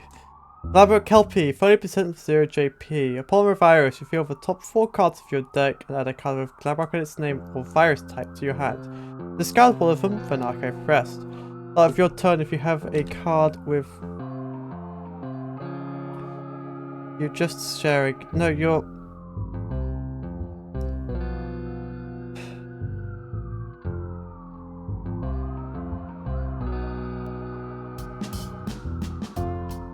If you have a card with Glamrock in its name other than this one on your map and have less than 40% pass at your part 40% off-map bear program.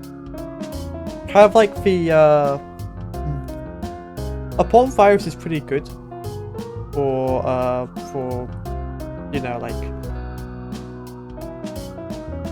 for searching. That's very good. You know, it's a search card that doesn't just, you don't have to just do it once. You gotta do it multiple times. In fact, a lot of times because of how easy it is to get viruses onto things these days.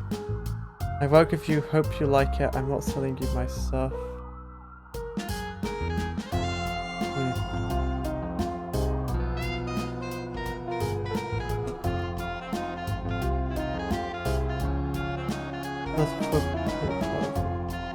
And you know, setting a part of 40% is very nice, but it's if you have a card with Glamrock in its name, which is like not many cards. Also, you need to be playing Glamrock cards. Most of them suck. So, you know, hardly ideal circumstances, but it does also search for virus cards. Very good support card for like Glamrock and virus.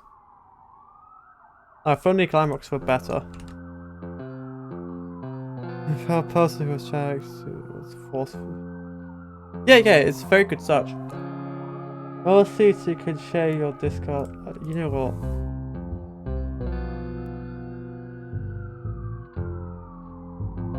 No, I don't think it is a bot. I was replying what I was saying.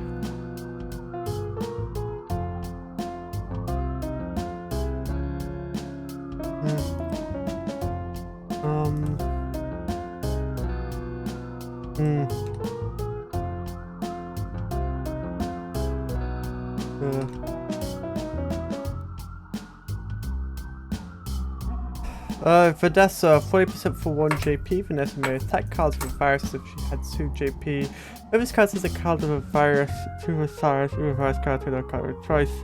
Multiple time with 1 virus card already in play to a different card. Omni adult virus dash human.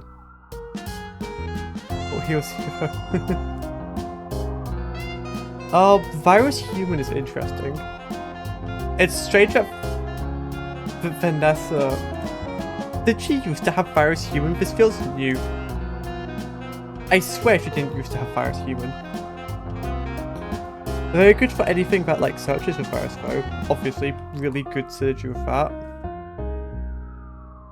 She's a solid card. I like her. Totally not biased because I play her in my virus deck. Speaking of bias, Vanny. With the only cards I could use virus as a debuff. Yeah. I like it. I like that variety of virus. 70% for 2 JP, aliases Glitch Traps, Disciple, and Vanessa. This card's attacks cannot be redirected. This card cannot be attacked by animatronics player except Roxanne Wolf. That barely ever comes up. Once per turn, place a virus counter on a card in play. You may deactivate this card to make an active card on your map with virus, apply a card in its partner with +1 JP. Omni Rabbit Virus Human.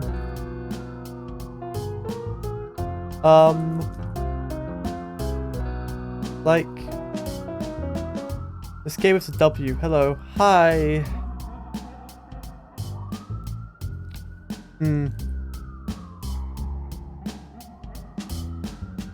Oh, yeah, Fanny is just really good for getting, you know, just like wrecking stuff with cards of virus counters. Yeah, if you could be revived with some afters. I feel good joining your stream, heart.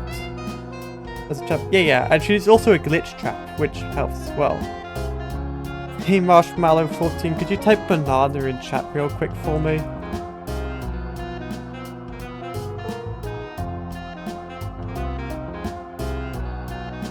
Do you feel good that okay, yeah, you're not a real person?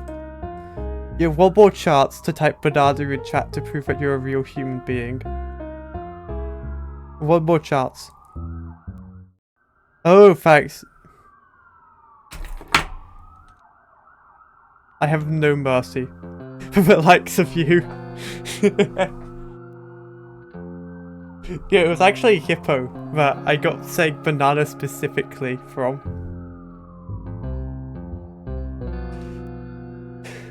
One second.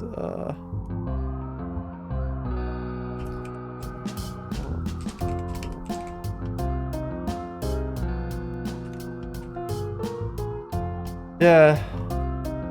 I felt like I was going too soft of them with the previous stream. Oh yeah, Vanny, she's really good. Animatronics can't attack her. Her attacks can't be redirected. She can have cards with virus cards attack cards directly with +4 JP. Okay, so if people join, we said, yeah.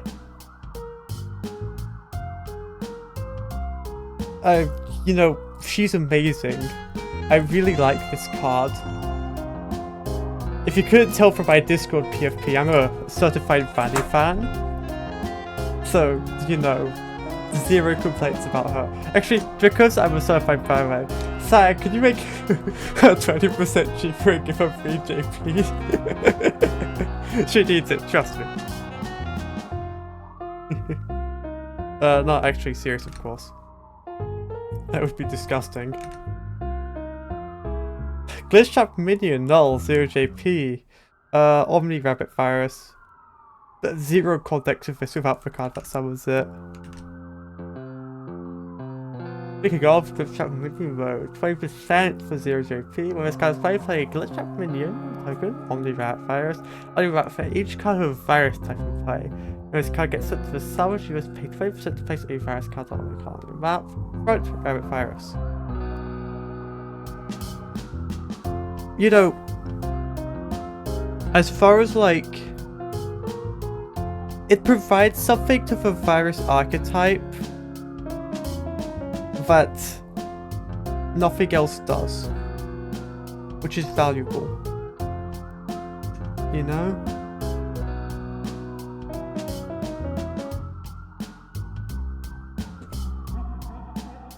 Nothing else provides what Glitch Trap Minion does.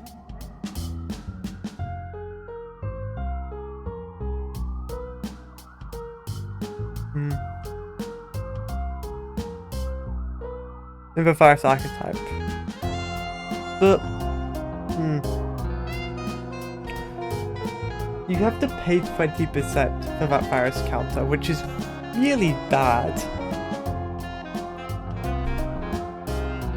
Also, you need virus type cards out, which I guess Glitch Trap completely helps with a lot. The cards like Vanny and Vanessa are really nice with that. Because those are just cards you want out.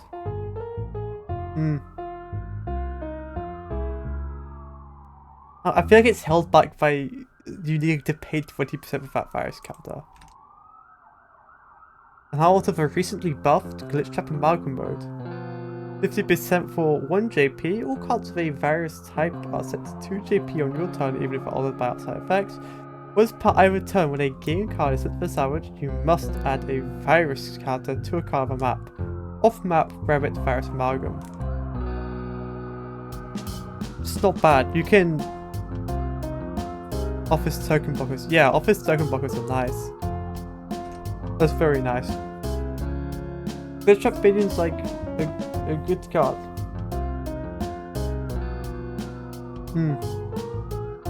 This thing is interesting.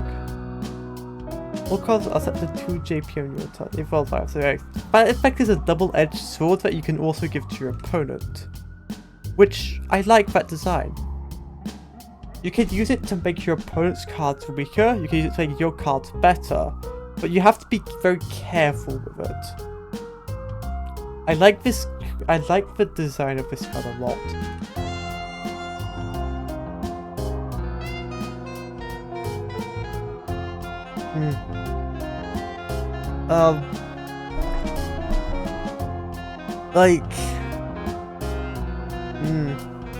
Also, virus is purple again here.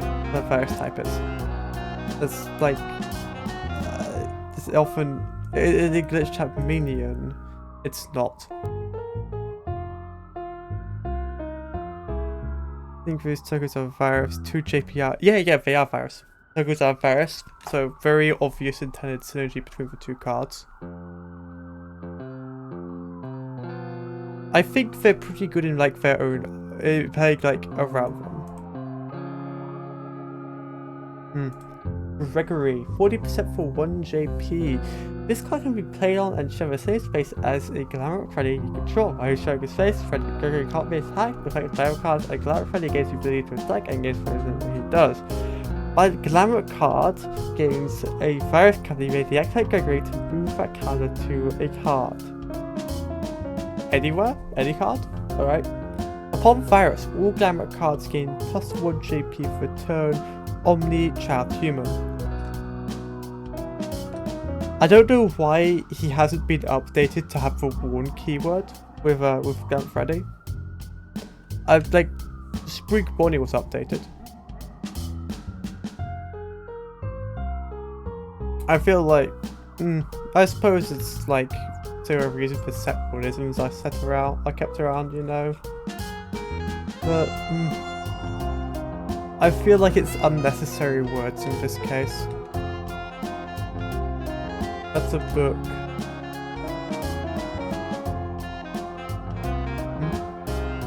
This sorry, I don't quite get what you mean by that.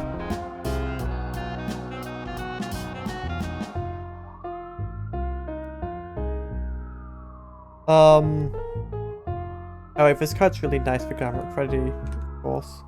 Too many words. Ah, yeah. Of course, yeah, no, this I could use with trimming down his words a bit, so if a warn keyword would do that.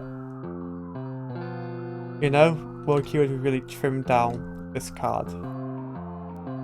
Count word count.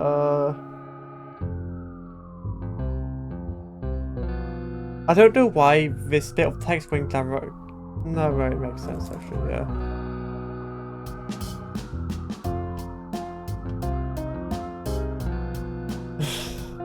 The thing with Gregory is a lot relies on having Gregory out. There's only 2 cards with Gregory in their name. One of them being this guy, and like some of the Gregory stuff relies on this guy being out. Also, he's part of the Glamrock archetype, which automatically makes it worse. Because Glamrock isn't a real archetype. I don't. Make Shattered and Ruined cards Glamrock already, come on. Like, Glamrock needs, like, buffs. The Old Man, 40%? What, like, Phasmech?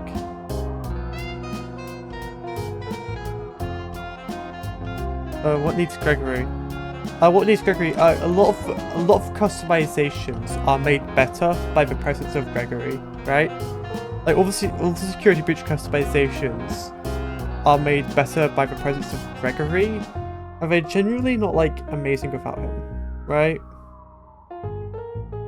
At least in my experience, maybe they are good without him, but I don't know, I will see when we get there. Also, Glamrock Freddy also needs Gregory, of course. Otherwise, Glamrock Freddy is, like, horrifically overpriced for what he does.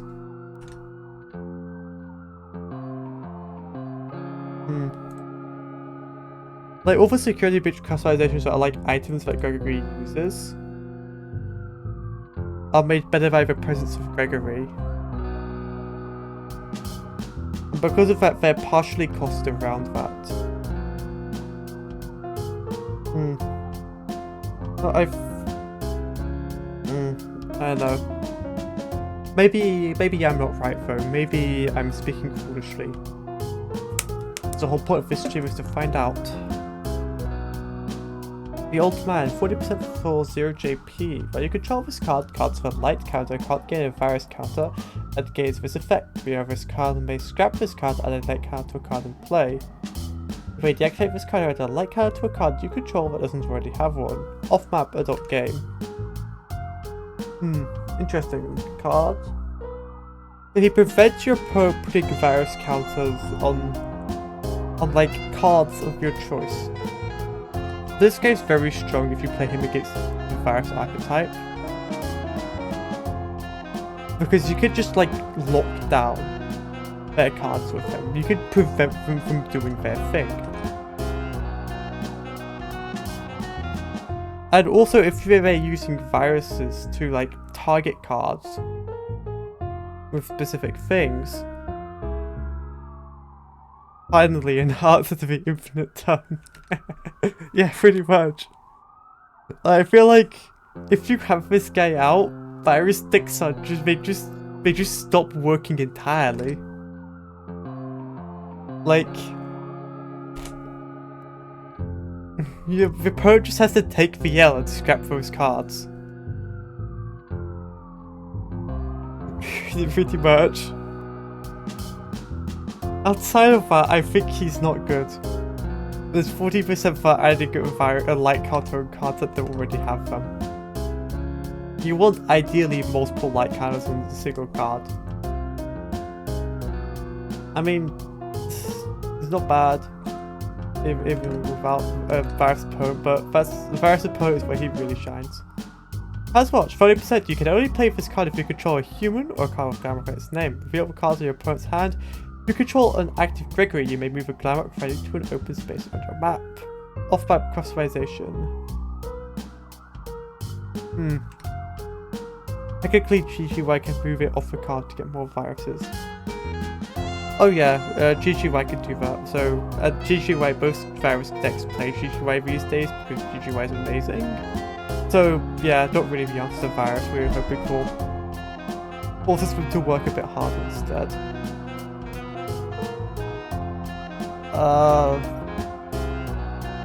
I mean, this card is the first customization that becomes better if you have Gregory.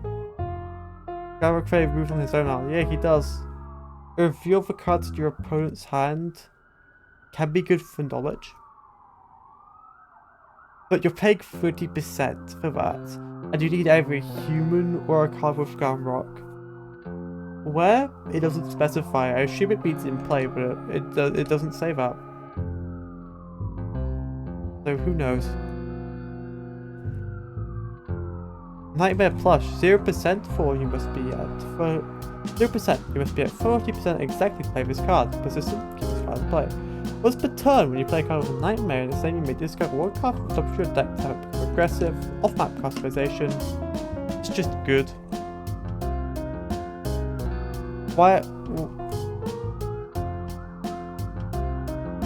Why his... That's just pixel artifacting, I guess. It's like armpits are darker than the rest of him. That's just the lighting, I guess. Anyway, as for card,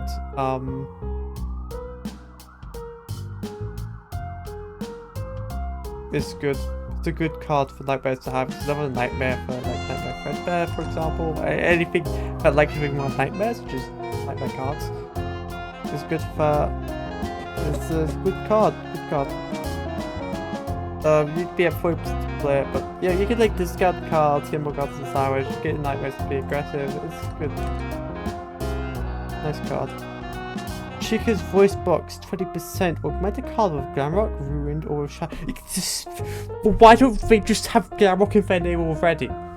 In its name, you control other than Glamrock Chica. My card now has Glamrock Chica in its name. Once per either turn, when this card would be targeted with an effect, you can pay 30% to negate it. Off-map customization. Imagine if you could play this on cards that don't have Glamrock in the name. That would be the box counter we've been looking for. That would be the Scooper LLC counter. That would be the Shadow Fairy counter. That would be the anything counter. But it's kept in check because it's locked to Glamrock, Ruined, and Shattered. Why don't we just have Glamrock already? Come on.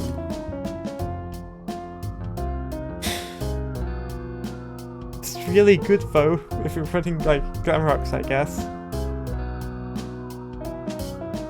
Roxy's Eyes, 20%. Augment a card with Glamrock, Shattered, or Ruined in its name you control other than Roxanne Wolf. That card now has Roxanne Wolf in its name. That card gains the effect when this card attacks. Reveal the top card of both decks. You may keep them there or move either card to the deck bottom. Off-map customization. I mean,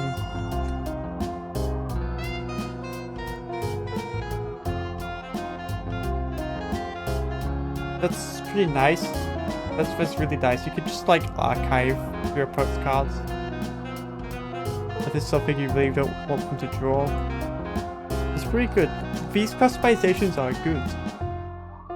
So far. What's these claws? 20%. Augment a card with Glamrock, Shattered, or Ruined in its name. You control other than Multigator.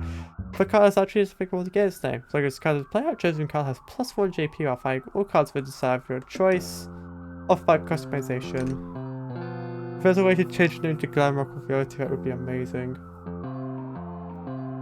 Yeah, it'll be really good. If Glamrock Archetype was good, that would be amazing. This is also like a Swords customization. Glamrock is an archetype that has good support. Very clear, these are good support cards. But like, I feel like it doesn't have the consistency it needs to get the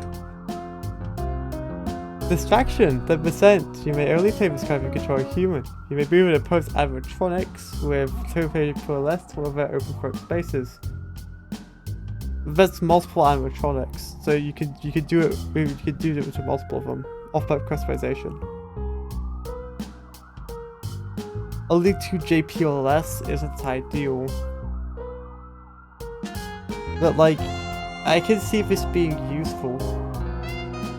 But like, for like body type stuff, if you're doing body kind of stuff, this could be like genuinely good for that. You need a human though. So like a night guard, I guess, probably. Unload the area, 50% deactivate all cards on your opponent's map. Off-map customization. I love the card art. You know, you could make this even better. Live glitch chap was just there. Can't even distract Sun. That's true, you can't distract Sun.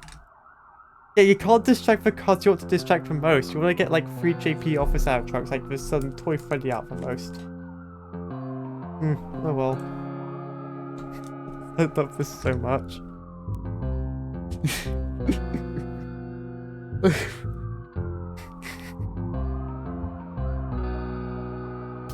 Oh yeah, deactivate all cards on your opponent's map.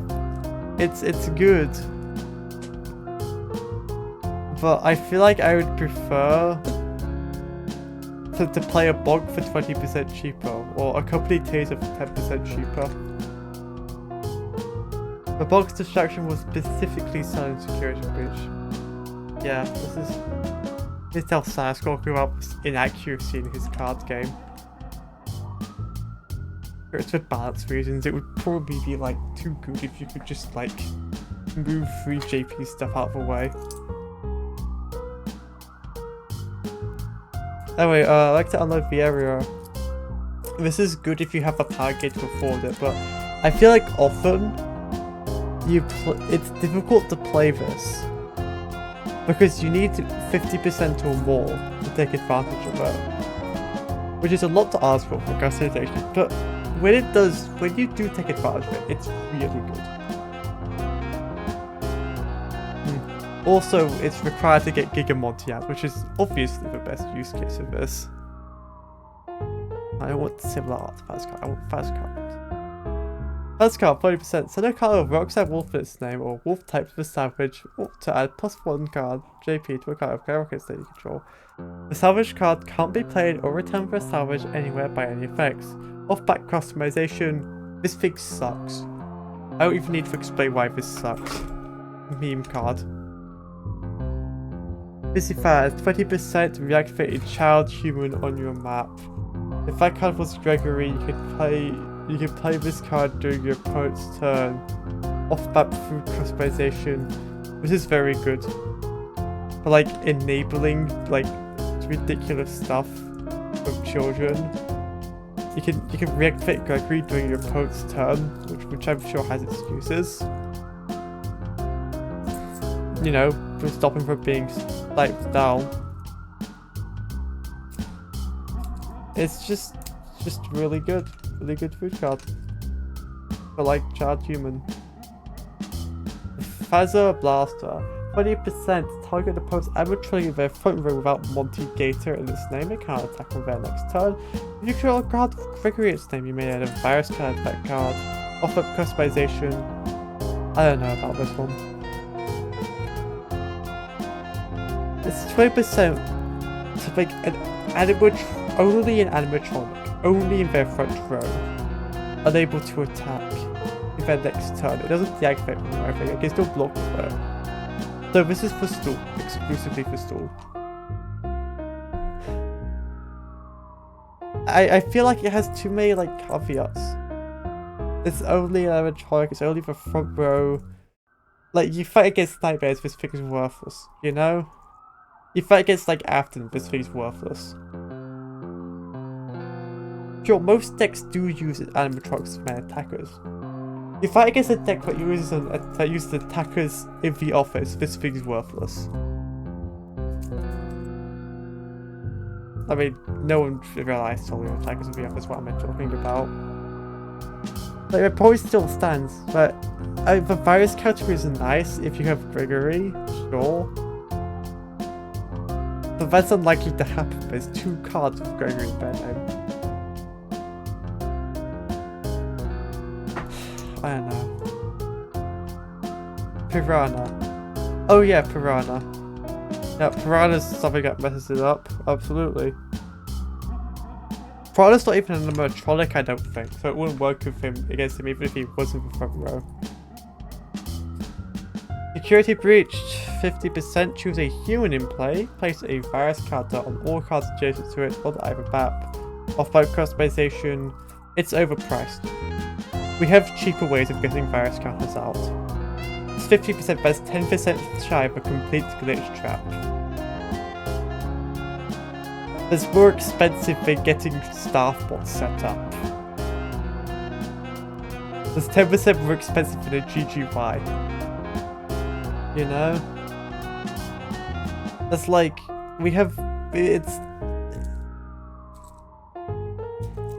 and you need a human in play as well. Or you can use your opponent's human, I guess. I don't know. Moondrop Candy, 10% heal 1 if you control a card with Moon in its name. Discover top card of your opponent's deck. Off-map food customization.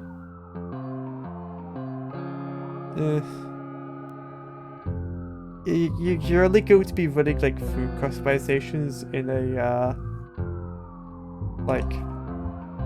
in a cheaper burn deck. That's the only time you'll be running food customizations. And at that point, you just take like disappointment chips instead. Like straight up.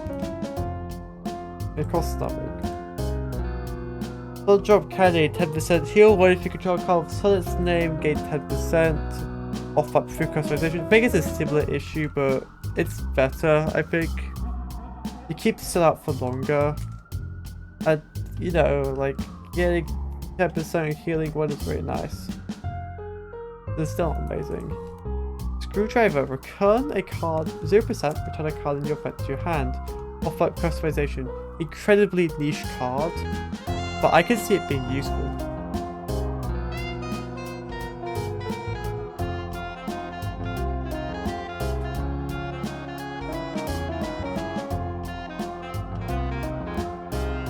I can see it being useful.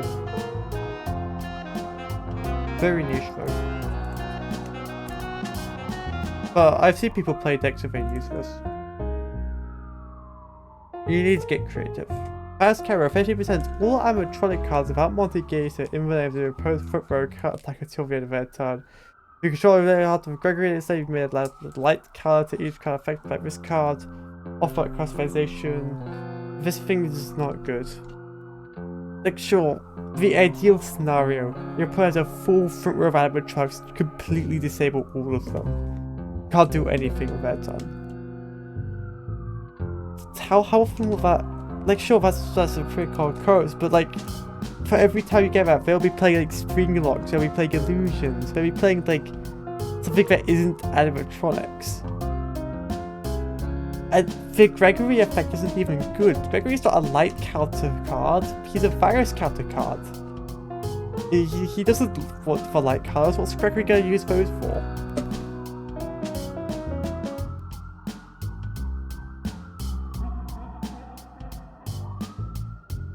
It's 50%. You know what else is 50%? Unload the area, which deactivates every card on your opponent's map. No caveats. No, like, we can't use it against this thing. It just does it.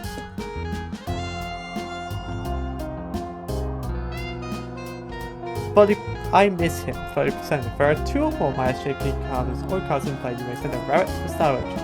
Play a card of Monty in this thing from your hand, first cross -1%. Off-map customization. I'm sure it's nice in body decks. Like, Monty probably has like good synergy with Bonnie already. Just like, you know, Monty and Bonnie kind of want to achieve the same thing. Thing is, Monty, aside of that, doesn't have great synergy with Bonnie stuff. Like, he's not a rabbit, you know? He's not part of the club. He doesn't give what Bonnie wants. Apart from doing what Bonnie is already doing. And sure, you can send your opponent's rabbits to salvage. That could be like, you know, something that isn't cool, right? It could be something cool. Something like a Vanny or like an acid card. I don't know about that either. But that feels like it doesn't come up enough for you to want to play this card. So then it has like a role as a gimmick in a Bonnie deck.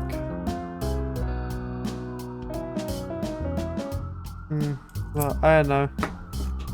You're paying 30% in this card for another like, what, like 20%? 10% for Monty? Which, that's like a cheap Monty. But it's only 10% off Monty actually. Yeah, it's you're getting rid of a rabbit. You need SJP on play. You get it's for like only 10% off Monty. Versus Friday Street, 10% if you control a card of either the Gala Friday or Gregory its name, draw 1 card. If that card had Faz in its name, refuse it and draw 1 more card. Off map through customization. I don't like it. This has got similar problems like for the other foods, but as like Gregory.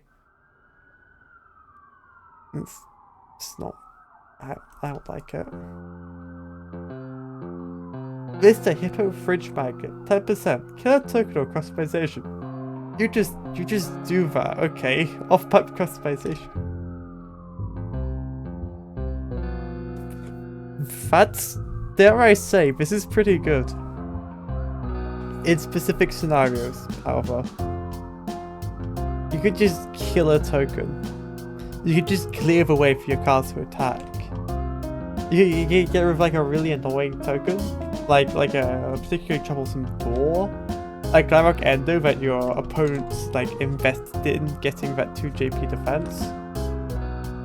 You could get rid of a persistent customization. You could get rid of Baby's Biohazard boxes. You could that's a win con. You could just get rid of your post win con like that. You get like any other kind of persistent customization that's bothersome, you could just dev coin it for 10%. This guy's like kind of useful if you like struggles to like with like getting rid of tokens or anything like that. Dare I say, underrated card. Retro CD, 30%. You may either add a virus card to a human in play or send a human to the salvage for a play cost of 10% or less. Add 10% to this card's range for every virus card on a human or card of Glamrock in play. Off-buff customization. Relies on Glamrocks or having a lot of humans out. So like... I mean, sending humans to salvage is nice. You need a lot of virus cards out already. The virus system, we don't really use that many humans. As well as like Vanessa, Vanny, Gregory, GGY.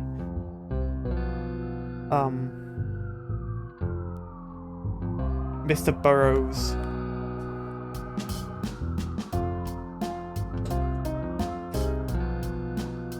Can't think of anything else. Oh, you can do it with Glamrocks as well. And that's a solid support card. That's the thing. Well, it's a solid support card for Glamrocks. Remnant, 30%. Or get 2 characters in play, one of which must be a spirit and the other can't be. Increase the JP of a non-spirit card by 1 as long as either this card or the spirit cards are still in play. Offer customization. Interesting.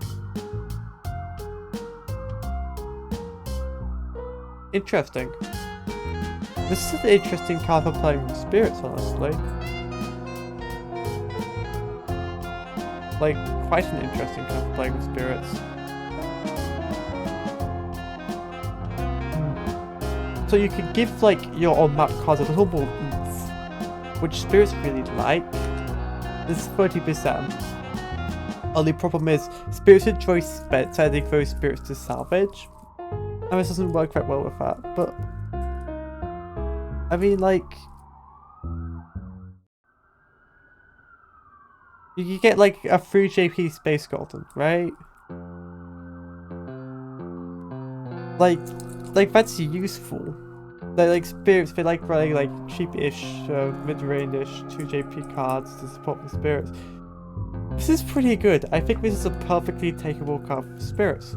Like, useful. Helps patch up their weaknesses a bit, which is board control. 0% 3-star ending. If you play this card while they're 3-star ending, 0%. If you play this card while there are 5 or more non-token cards on the map with 2 more light cards on them, you win. Off-map customization.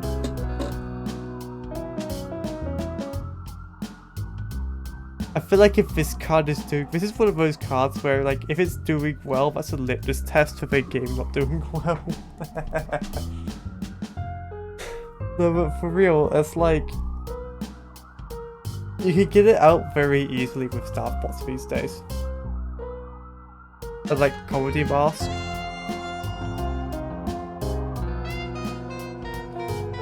This is genuinely, like, a scary card now. Anyway, I think it's cool that light cards have equivalents to Glitch Shop's win condition. Anyway, on to the rune cards. Rune Chica, 60% to JP, no aliases. When a food card is from either the map to their salvage, you activate this effect as if it was played by whoever is currently. Once per turn, the power equal to the cost of a food card in either salvage minus 10%. Place that card in one of your opponent's halls as a 0 JP card. That card attack will gain JP. Halls, chicken animatronic. An interesting card for certain.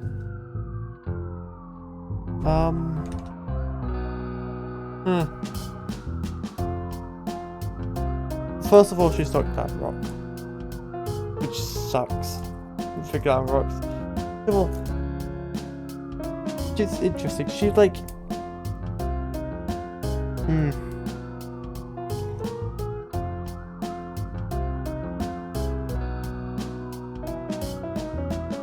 She could do it once per turn on your turn, but she could also do it whenever you send something aside. But you have to spend power equal to the cost of food card. Most food cards are free anyway. Like, you can do that with like disappointment ships for free.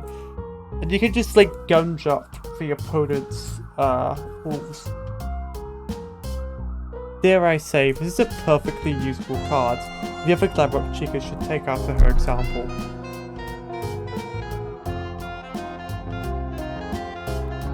Rude Roxy, 60%, 2 JP. The card of Cassie this day would be established in a fight.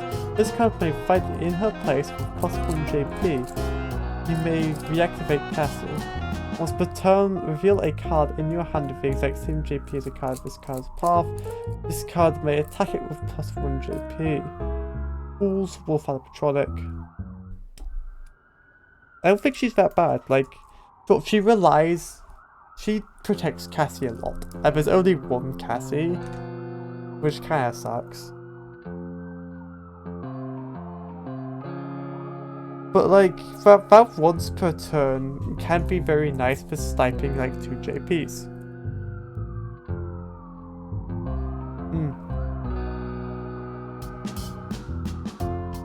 I mean, I don't know how good Cassie is, but if Cassie is something that's very much worth protecting, Roxy can be good. Roxy can be good. I think she's a... Yeah. Rude Monty, 50%, 2 JP. When this card is played, choose a design. When this card fights the card of that design, land the when attacking effect as tails. There's no when attacking effect, there's a when fighting effect. When fighting this card, flips a coin. If tails it gains plus 1 JP for fight, if heads it loses 1 JP.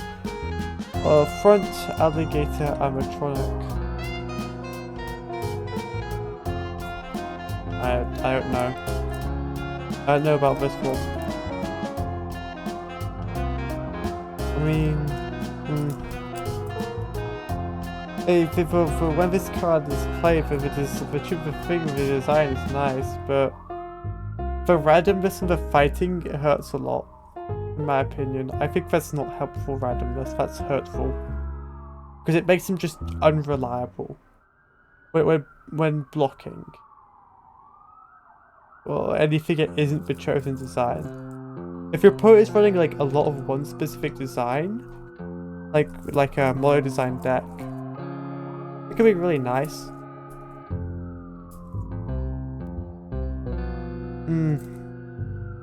But I feel like his randomness really hurts him otherwise. Also, like, you'd rather run other Monties, I think, honestly. You'd rather have what they do. Rude Freddy, 90% for 3 JP. When you pass the turn with more than 50% power, this card attacks with plus 2 JP. If this card attacks via an effect, it may attack active cards with a Varus or light card in its path, so that you draw one then discard one. Fools, their illusion animatronic. Alright, sure.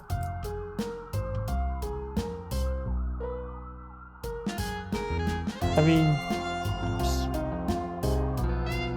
would you be an illusion animatronic? It's not real. Alright.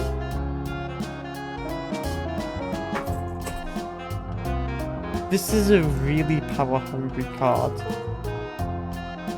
And as a win con for Freddy's, I feel like it's weaker than other Freddy recalls because it doesn't do its thing right away. With its Freddy, can do his thing right away. Golden Freddy can do his thing right away. This guy, you gotta wait. And he's only in, like, rules.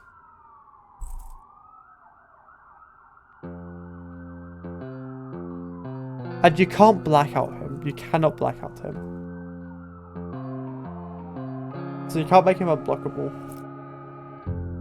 But then the other thing is like a gimmick. You need to guess that your opponent is going to be playing Virus or Light. Because this guy,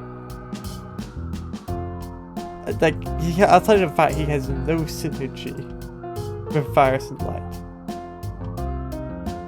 I mean, sure, you can play Virus and Light, put the Virus and Light cards on your things. Actually, he could be a win con potentially for like staff bots. Like they gain a lot of power, they play this guy, you can consistently get his big powerful attack, and then you can draw one discard one when he kills your opponent's card. I could see that being a thing. Alright, other runes on. 80%, I mean, if you have to work a lot. It feels like you have to work more for him than similar cards. And it, like, restricts your power usage at that point on if you want to, like, take full advantage of him. 80% for free JP, this card has a ton of type even by effect. As long as you control a child human, this card gains +1 JP and you draw one when blocking. And if you turn this card is not getting a light card, flip this card over, Office Celebratronic. Really, that is a really expensive card for that. But the other side of it better be good, because you're going to be seeing the other side a lot. Ruined Moon, 100%. 3 JP, this card can't block even by effect. Once per turn, send a card you control this charge and reactivate this card. And return this card did not get a virus card, I flip this card over. Front row Moon animatronic. Yeah, the other side isn't good, as it turns out. Why can't you power outage him? Because to get his 5 JP attack, you need to pass the turn with more than 50% power. Otherwise you're power outaging for 3 JP. Which, like, you're spending 90% on this guy. You want to be able to do the 5 JP attack, otherwise he isn't worth it. You know? He does have illusion, which is helpful. I think illusion is nice to have. There's, you know, there's stuff that can, like, reduce the price of illusions. I say that, I mean Hudson. And if I see an illusion card, I think, how does this card synergize with Hudson? Think about Hudson too much. No, but for real, like, there's some really nice power gain stuff with illusions. Like, this guy could be useful for that. Alright, back to Ruined Moon.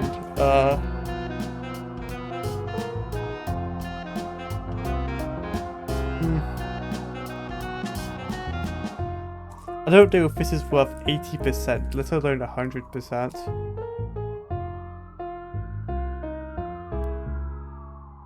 I mean, you can have him attack twice a turn by sending a child you control. That's very nice. 2 Toy Freddy makes him 30 power. Sure, that is nice.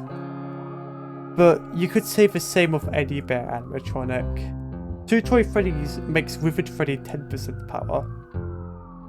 Right? And Withered Freddy is like a much better card for attacking big for a lot of power.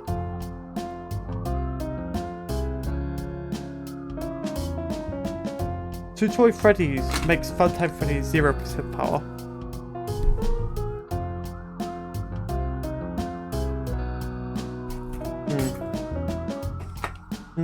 I mean, I don't think Rude Freddy is like a bad card, right? It's not a bad card. I just feel like Rude Freddy's competition is better than Rude Freddy is.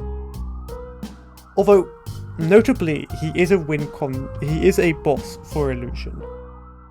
So he has that. And he has the synergy with Virus and Light. So I think he has a place. I think Rude Freddy genuinely has a place.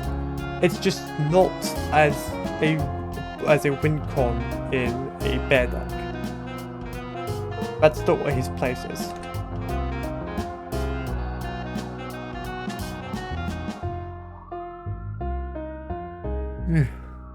You have to be a bit more creative with Ruined Freddy than with something like Withered Freddy or Golden Freddy.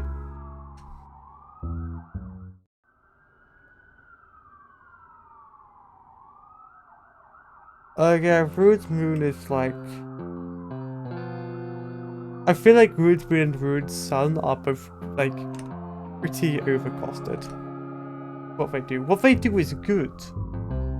Don't get me wrong, they have good effects. But you can't consistently keep it on one side or the other. Wait, am I the only one chatting in this chat? Right now, you are my only viewer. Wonderful.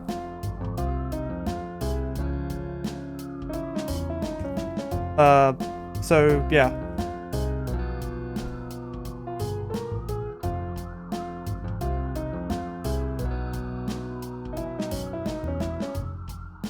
I mean, also like the reason you play Runes. That game trap fan. Yeah, no, there's... I think this is just because no one else is tuning into the stream right now. Oh hey, there's glitch chat. The first glitch chat I noticed in the background. Ruined Eclipse, 100% full, 5 JP. This card can only be played by sending one card with Sun and one card of Moon instead from your battle to salvage. Aggressive Defender. When this card attacks, deal 1 damage. If this card blocks, heal 2. Omni Eclipse Electronic. You know what? This is a good card. Like, straight up, this guy's good. Problem is, you need to work very hard to get him. But when you do get him, it's like, you won't be taking advantage of that aggressive keyword, right? I mean, you could be playing Staff Bots. Yeah, if you're playing Staff Bots with full Sun and Moon deck, you could take advantage of that, it's not a good card. Well, I'm just talking about when you get this card out, it's good, right? I think the problem is getting him out.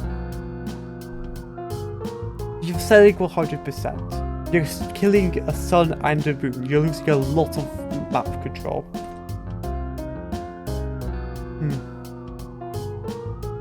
So, again, it's a consistent issue with these like Sun and Moon cards. He's too difficult to get out for what he does. No, because everyone will kill it with Death Quote. Oh, yeah, actually, you're totally right. You could just scoop at LLC him. Yeah, and you can't, like, you're not playing, like, Golden Freddy, so you can't, like, get him out and then immediately attack with him. It's much more difficult to have the power to be able to do that. And then he's not unblockable like LLC. Yeah, big death coin target. Unfortunate, yep. I gotta consider Death Coin and like the box and Super LLC whenever I consider cards. Then rock bought the 70% for 3 JP. Send a card with a virus counter. When a card with a virus counter is sent to the Savage and a light card to this card. With this card sent to the Savage, place all of its light cards on other cards in play as you see fit. Right Tool, Rabbit Animatronic. I am shocked that this guy can attack. Like, I just, when I first saw this card, I assumed it would be able to attack because he's literally dead. But no, he can attack just fine.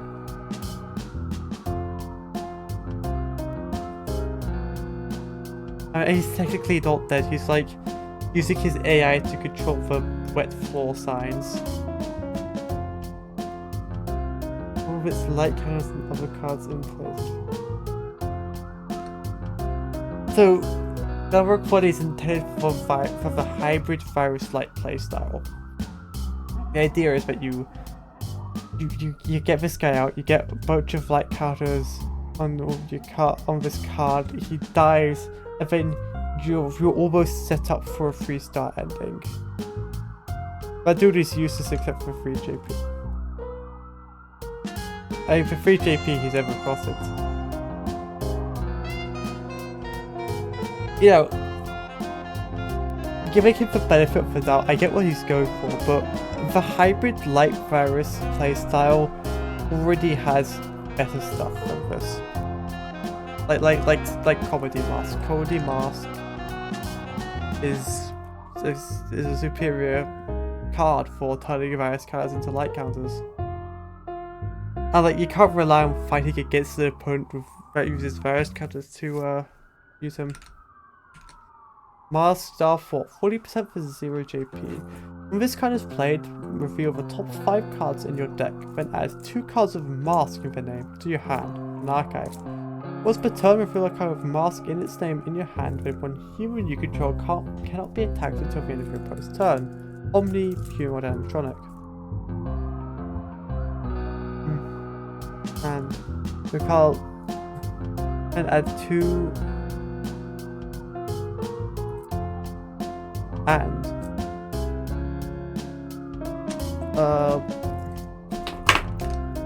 Eddie, you must kill him with a different effect.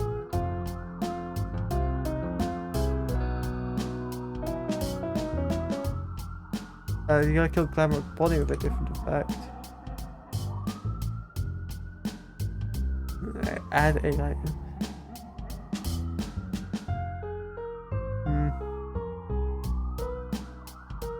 And you must go with different effect. Yeah, you're totally right. Your opponent could just not kill him.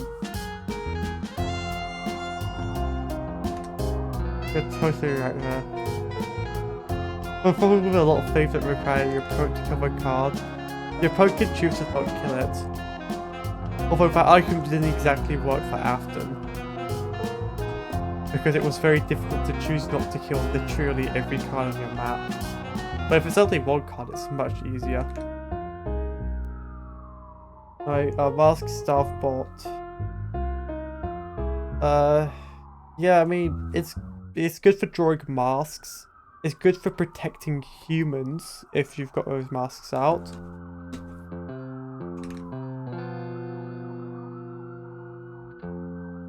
I mean, not a bad card, I don't think. Right, the Muxus Entity. 20% for 1 JP. You may deactivate this card to move it to another open space on your map. If you did, you may move a virus or light counter from one card to another. Once per turn, choose a card of a map and place a light counter on it. You may pay 10% to remove all of one kind of counter on it. Omni Rabbit Program. Rare cards. Those are. I'd like to see one. This is like the 3rd or 4th one so far, I believe.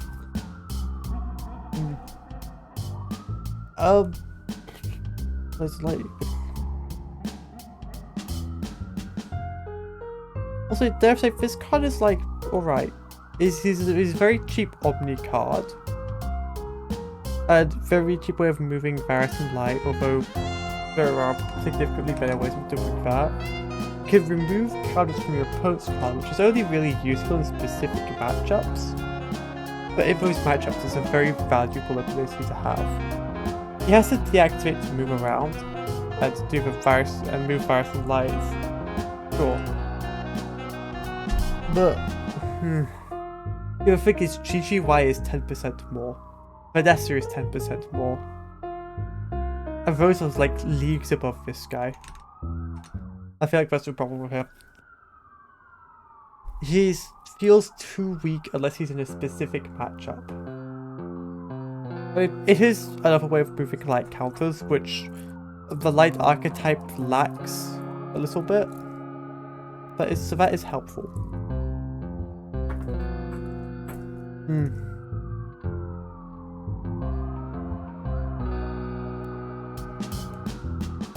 The security node. I don't think I ever got that one. Hello, Letter Lake 22. I'm alright. Just reading out odds. Anyway, on to the next card, the Mimic. 100% for 3 JP. This card enters play with a various character on it. It cannot attack where it has colors. Once per turn, reveal a card in your hand to use a per turn effect on it as if this card were it. This card is treated as having received real card's name, design, and type for the sake of the effect. Front row, Endo animatronic.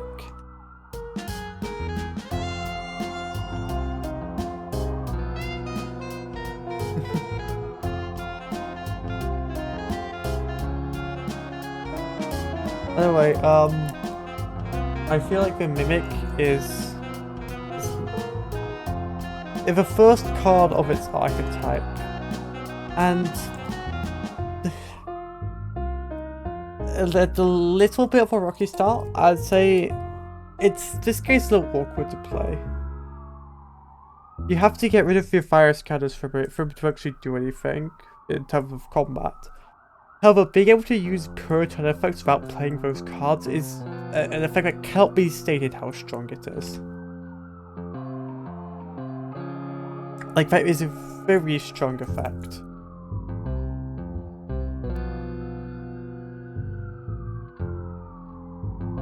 And you're paying premium cost for it. He is an Endo, but you're not going to be running this game the Endo archetype. You're simply not going to be doing that.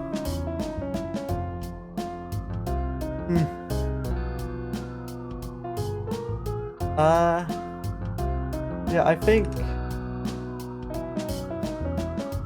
it's a good card. It's not, I don't think, groundbreaking, but when put in for wider context with the Mimic deck, he kind of becomes a little outclassed by other cards when put in that wider context.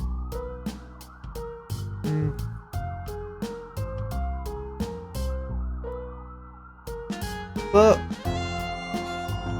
it's still, he's one of the only things that can actually like do once per turns from your hand.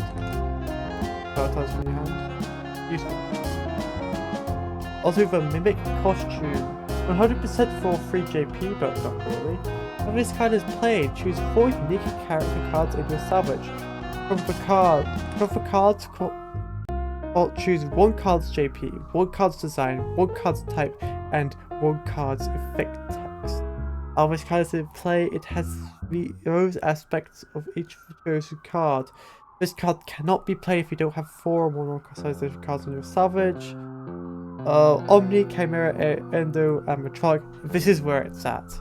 This is a really fun card. Is it good? I don't know. This game requires you to be playing very gimmicky to do it. But when you get him out, he's great. You can use him with like the Great Escape. He gives him Great Escape, which is just amazing. He's just a really fun card. I really like it. Like Great Escape, you can get something that's like unblockable potentially. It's really good. Cassie, 20% for 0 JP. Light. Not upon light, just light. You may deactivate this counter item and move it to another space on your map and gain 20%, or make her immune to being attacked until the end of your opponent's turn. Once per turn, you may press a light color on an animatronic and play with 3 JP or less. Are the animatronics with 3 JP or less? Front row. Shout out to you. Front row is... I don't know about this one. I mean...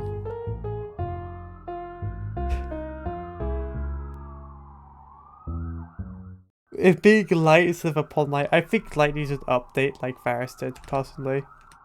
Like, Varus got a big update which changed the wording of everything. Light needs that as well.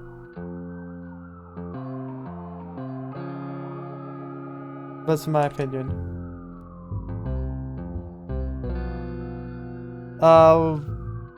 It's just light. It's so weird to see that these days.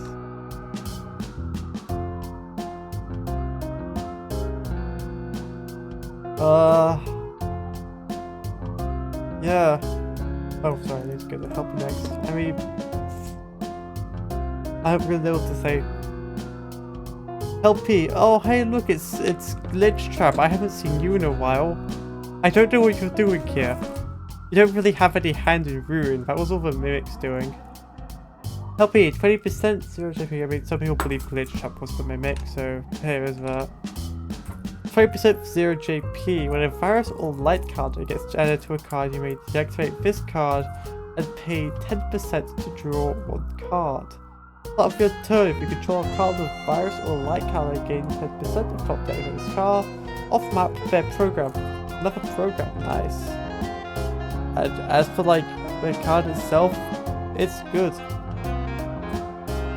It's pretty good support, pretty good like power gain. It's really cheap, you get a lot of power gain, you can draw cards, both virus and light, you can work with either, which is very useful. Not a bad card by any stretch. Body Lunchbox, 30% add a -1 JP card to a card without a light counter or add a light card to a card with plus or minus JP on it. Off up customization.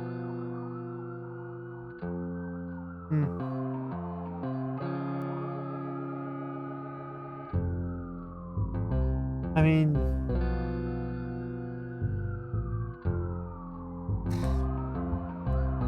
I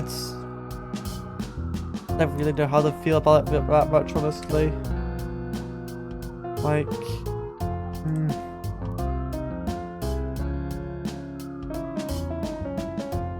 I really don't know.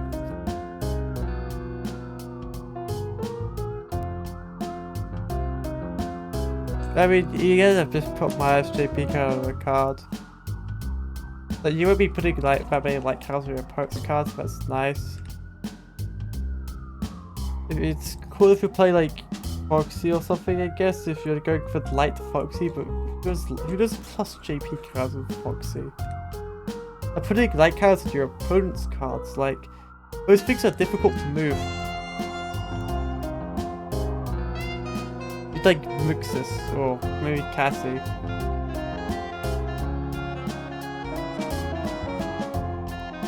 Alright, next up, Cassie's Flashlight. For 30%, remove a virus counter from a card in play, and if you control Cassie, place a light counter on that card. Off of customization, I don't like this. It's another hybrid light virus light thing. But you need Cassie out to get the light counter, and otherwise it's 30% to what? Remove a virus counter from a card? You're not going to be playing against virus decks that much. You're really not. The 30% is still over cost fire. This should be like 10%. And even then, I don't think many people would take it. Oh, you know what is 10% though? Comedy Mask, 10%. Switch all virus cards on a card you control the light cards, or if a card has moon instead, you may flip the card over. Off-map customization. Well, why is this like way better than this one? For a third of the cost. Hello? Cassie's Flashlight could be free and it would still be worse than this. This is so much better. Tragedy Mask. 20% switch all light cards on a card you control the virus counters, or if that card has search name, you may flip that card over. Off-map customization. Why is this 20%? That's like a worse effect, in my opinion. Like, light counters are harder to get than virus counters. And sure, you can flip suns over, and moons are generally like more effective than suns. If that's not worth the extra 10%, I'd say this is generally a weaker card than Comedy Mask. It costs more.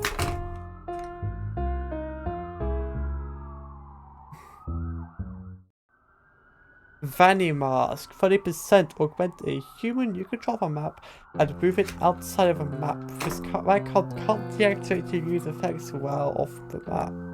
If this card is removed from play, return the chosen card to where it was on the map, or if that space is full, any open space on your map Alternative for storage if no location is open on the map. You may return this card to your hand at any time. This could be nice if there's a human you have who you really want to keep using but once per turns off. And you really want to keep that human safe. That's what this is for. But I don't think that's a circumstance that comes up all that often. Security node, 10% persistence. New cards with virus type cannot be played, and cards with mixes with their name can't be said this is salvage. During their turn, players may deactivate a human they control of this kind of salvage. Of that customization. Oh wow. That's like pretty nice. Kind of. There's only one Muxus, and it has one JP. But not being able to be sent to the salvage isn't actually that big a deal. And they can just like turn it off by deactivating a human. In all cases, they have to deactivate a human. Deactivating a human is not great. Makes a human very vulnerable. Lots of viewers usually have very useful deactivate abilities. That's a steep cost. On the other hand, you are making Muxus immortal. Not being able to play virus cards, very matchup dependent. I don't think it's generally useful for them. Scooper LLC, 50%. Certifying a card with the highest JP on your opponent's map to salvage. If there's a tie, then choose one. You can't play this card if you have a card equal to or more JP. Off-map customization.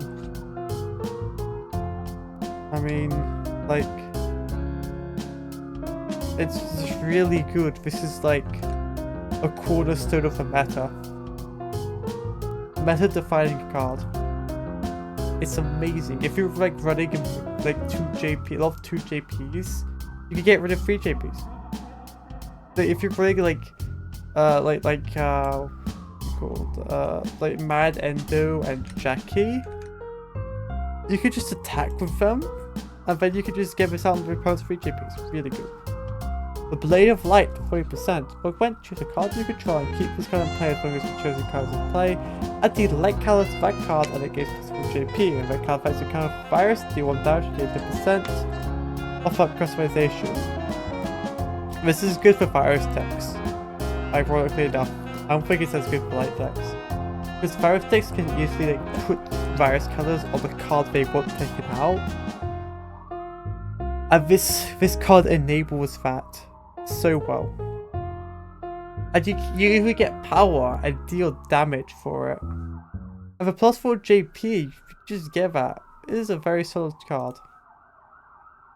Inheritor, 10% persistent. A player may deactivate a human they control and this card to salvage. Virus and light colors cannot be added to any cards of the map. Off-map customization. If you're really struggling with the matchup against like virus or light, you could play this, but I don't like really matchup specific cards like this. And also they can just deactivate a human. Or I guess if they're playing like staff bots, they don't have many humans. But put this in your deck if you don't like staff bots. You know what? It really screws over staff bots. Fez Rich, 20%. Removal of 1 type of caliber at a chart card on map. If you control a human, you may deactivate it to play this card for no cost and may deactivate the chosen card. Off-map customization. It's really matchup dependent again. Wait, hold on. You could use this. Could you use this on Wolpertinger? I believe you could use this on Wolpertinger. Maybe. I don't know. Roxy Talkie, 20% persistent red card. Only play you control Cassie. Not a good sign. Then choose another card. As long as you control Cassie, your other cards apply a card that won't engage +1 JP in return. Cards of a virus may attack Cassie while she is active. Off-light customization. This thing sucks. You need Cassie out to play it. And Cassie's not good. I think that needs like one specific card out. I'm not a fan. Managed helper 30%. For 1 JP, you may deactivate this card to add a card that was killed while it had a light card in it from your savage to your hand. If that card had game type or glamour the same, you may play it for its cost by 10%. Start of your turn, if you have a card with a light counter and less than 20% power, set your power to 30%. If you did, you may move this card for space to your 1. Off map, not off map, Omni adult game.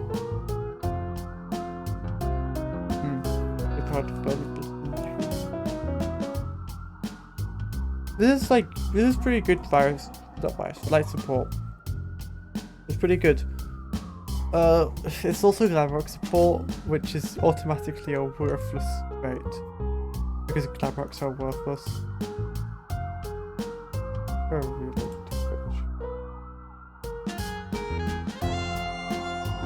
Alright, everything's the same. Check. I mean, it's pretty good light support.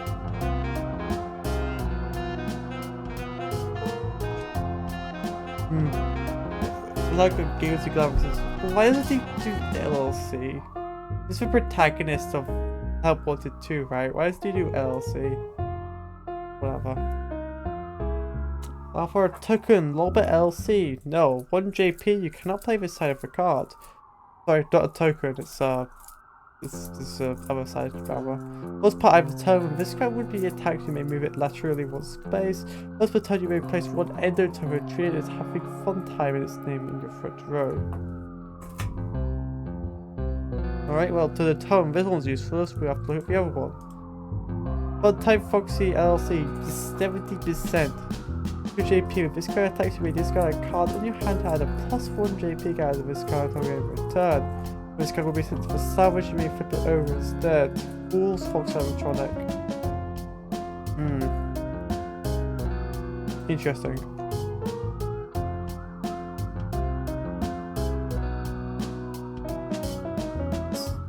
Nice fun times, I suppose.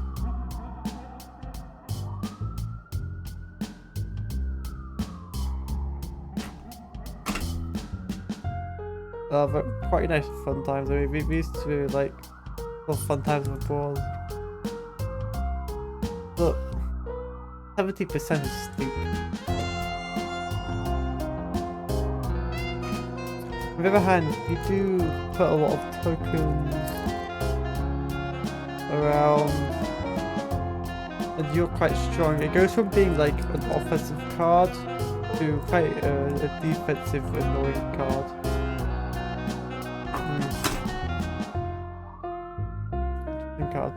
Cut out token. Null. XJP, just use a generic card. Save for trouble. Alright. Red variable. Alright. How's that work then? Card A, 20%, 1 JP. A 10% to reveal card in your hand and create a 0 JP card token with the design and type that card over your map. So if you turn, reveal the card you drew. If it has a character card, change your card logos to that card's design type. Rightful by animatronic.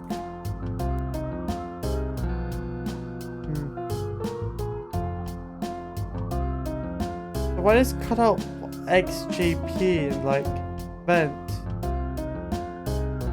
If I can play it anyway, I don't understand. Head shift Laughtbot 30%, 1 JP. Once per turn, you may reveal the top 2 cards of your deck to add any food cards among them to your hand. Then archive, clear none, and a virus card to card in your hand to deactivate it. Once per turn, return a card of food type from your side to your deck for home and heal 2. Vent heal animatronic. This is like a support card for what's it called? For Food Chica. It's a draw card for food. It does archive a lot, so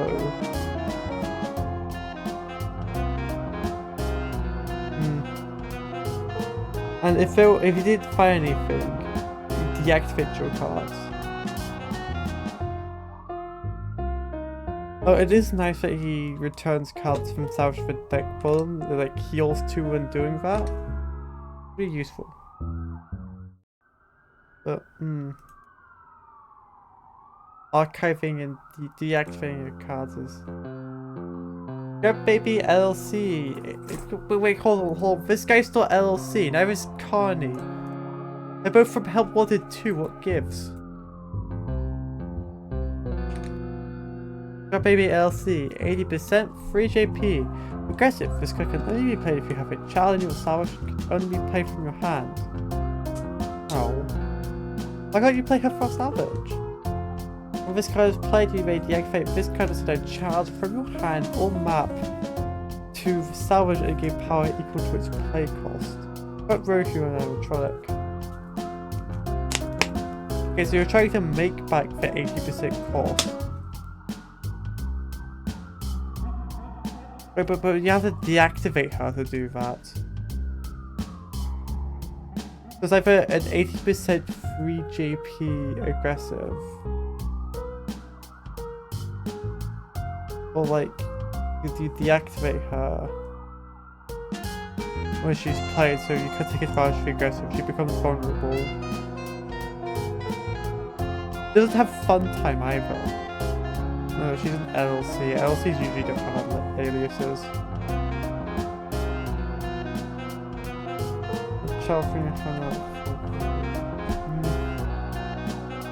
I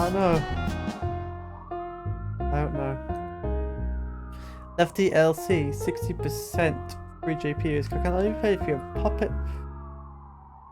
If you have a puppet type card with 2 or more music box counters on it. Most part either turn. When a music box counter is placed on the card, you may move this card to any of your front row spaces. If there's a card there, you may switch your place to front row, bear, puppet, animatronic. Not that bad. I feel like for like mid-range strong JP, there's pretty stiff competition, namely Nightmare On. But you can move it around during your opponent's turn to better position it. Doesn't have any aliases, so it's a little bit difficult to do some stuff with. But you can do some shenanigans with it. Now that play requirement is not that bad. Puppet deck we usually have that. Which means you can't play her at the beginning of the game really. Big Patch LC, 60% 1 JP. Once per turn you may deactivate this card to return cards from Bear, Elephant, Frog or Hippo 1H to your deck bottom from your salvage. For some reason I thought this was the other way around. I don't know why. Deal 1 damage for each turn. Meant to pick up Retronic. Very good card for melodies. This is like really good burn.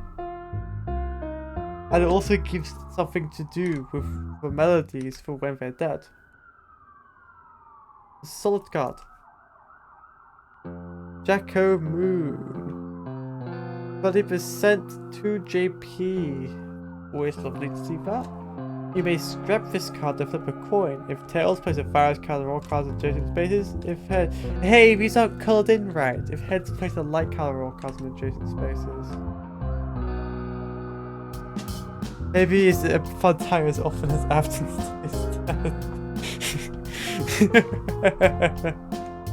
Yeah. This escaped. It's not right. Bed's Moon animatronic. It's not right.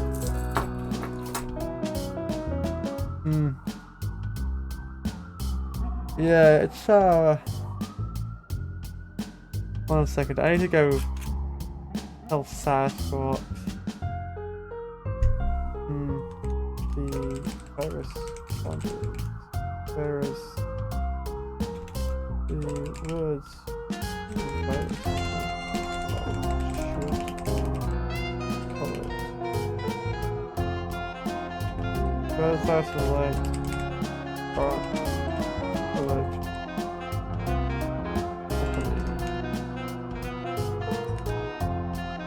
God, I must be so annoying. Oh well.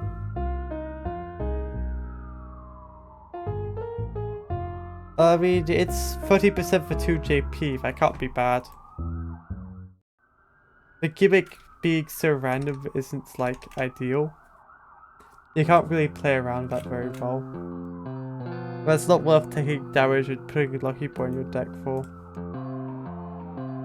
Yendo LC, 40% for 1 JP. Once per turn, send Endo cards you control for salvage. For every card sent, you may either remove a JP card from a card on the map or add +1 JP card. Max 3 to this card until it's deactivates. Omni, Accept, Right, Office, Bear, Endo, and Metronic. Interesting. Also, with this, like, this is kind of like a shitty Nightmare Endo. But in Dreamgeist, Jack and Moon is. Yeah, okay, I can imagine that. Like, this is like a shitty Nightmare Endo. Right? It doesn't keep the JP. You need to like clear your board for it.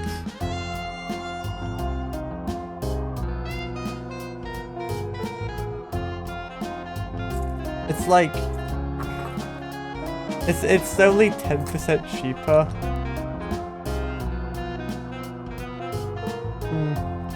Yeah, but this guy's not great. Because he's outcompeted. Very much so. Ruined Music Man. 100% for 4 JP. Giant. When this card is played, plays a mini Music Man token. 0 JP. That's what that's for. Why isn't it next to him? Why is it next to Mini Music Man? In all open spaces of a map.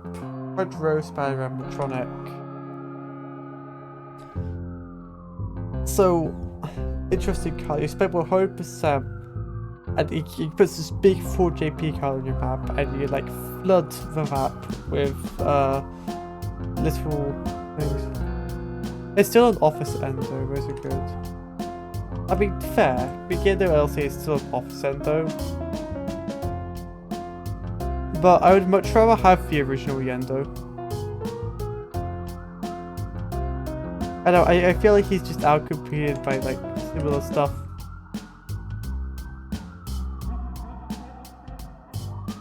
Oh, like I'd rather have like Mike Schmidt or Phone Gang in the office as well.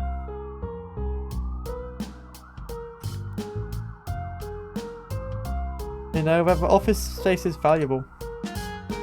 I don't really have much to say on really glad. It's like it's definitely right, I guess.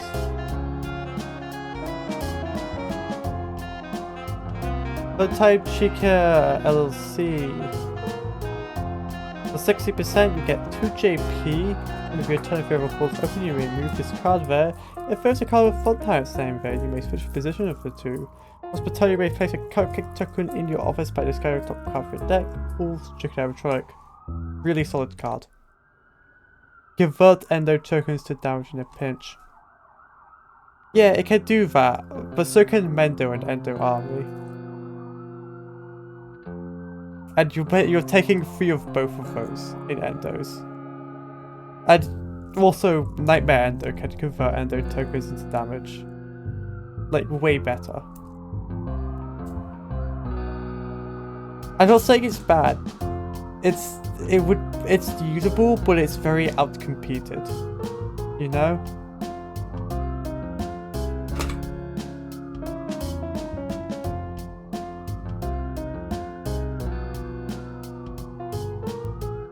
Alright, this is not outcompeted. Very good defensive cards. You get a lot of blocking in your office.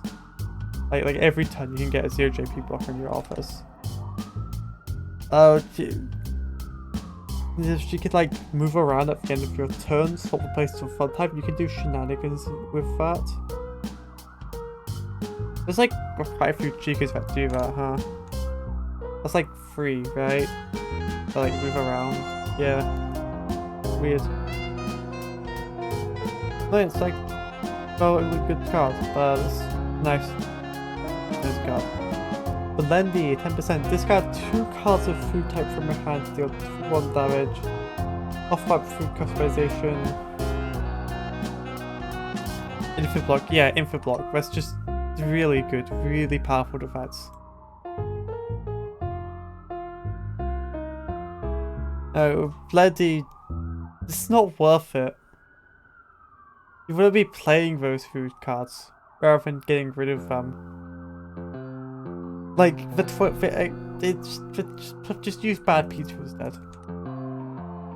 I really don't see any reason to take a bad pizza. Meat pretzel 30%. You may only play this card if you control the trunk with a virus. Discard a child human card from your hand to return to 0 health, or discard a child human hand from your map to deal 2 damage. Off-map food customization. There's so much overlap. There's a lot of like food virus stuff. Weird. Continuing the trend of anything with meeting the name, killing children. Like it's like Glamrock Chica, there's Shattered Chica, there's Visnal, there's the food staff bot. A lot of... I guess I was trying to push the potential like food virus playstyle. I don't really see a vision.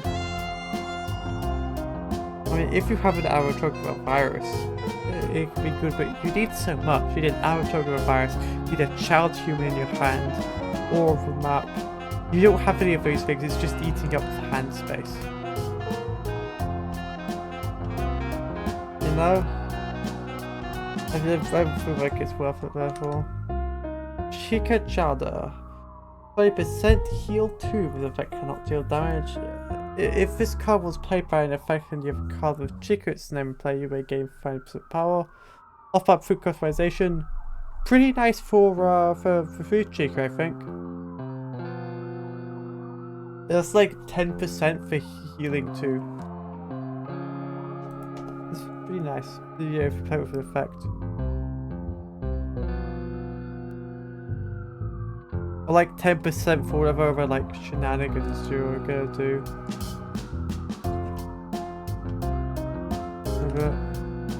Stale popcorn, 20%. Persistent at the end of your opponent's next turn, they will give you 20% of take 1 damage.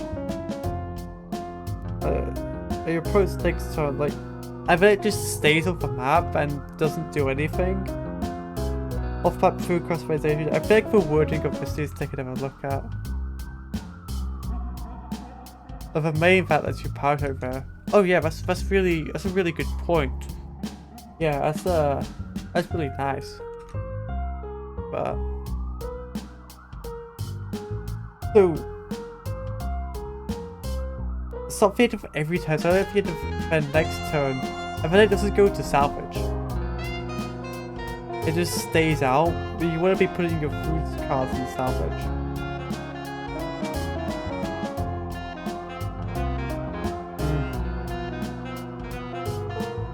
Wait, stale popcorn is crazy. I mean, yeah, there's a way of viewing that where it does this every turn, right? If it does this every turn, that's crazy. But I think it says next turn.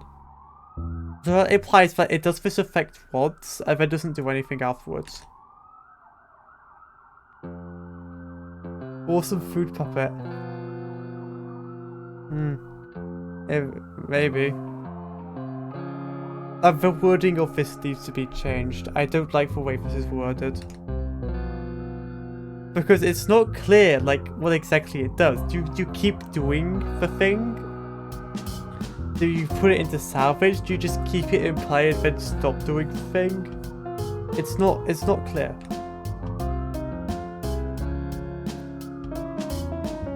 Right, on to the Lost Mask dolls. Lost Mask doll Freddy, 0%. You must have over 40% power to play this card. Persistent.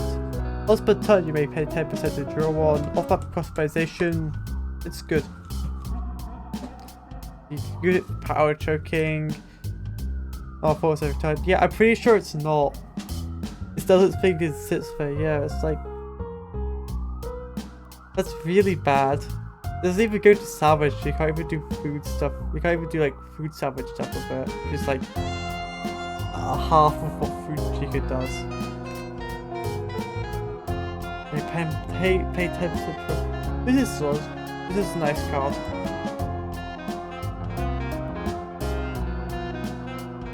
Best Lost Bastille. Lost Bastille Foxy 0%. They only play this card if there's a card on your map with 4 or more +1 JP cards. That's a much harsher requirement than Freddy. Persistent. Twice per turn you may remove a +1 JP card from a card and play to heal 2. Or flap customization. That's...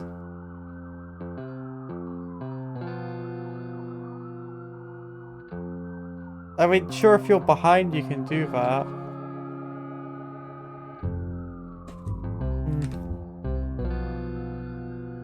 I get the idea, but it's too difficult to play and it doesn't do enough.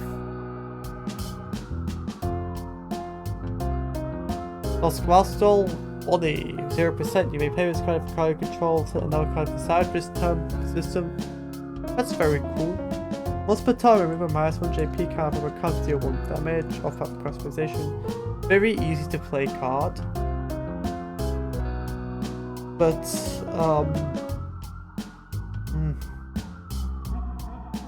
remove a -1 JP card to deal with that. It gives Bunny burn. Which is... It's nice. The thing Bunny's not able to do body things anymore. You know?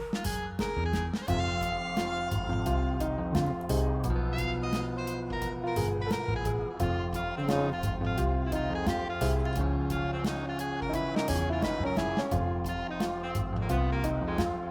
Lost Bastille Chica 0%. Persistent, you have to be at 3 damage or more on either side to play this card.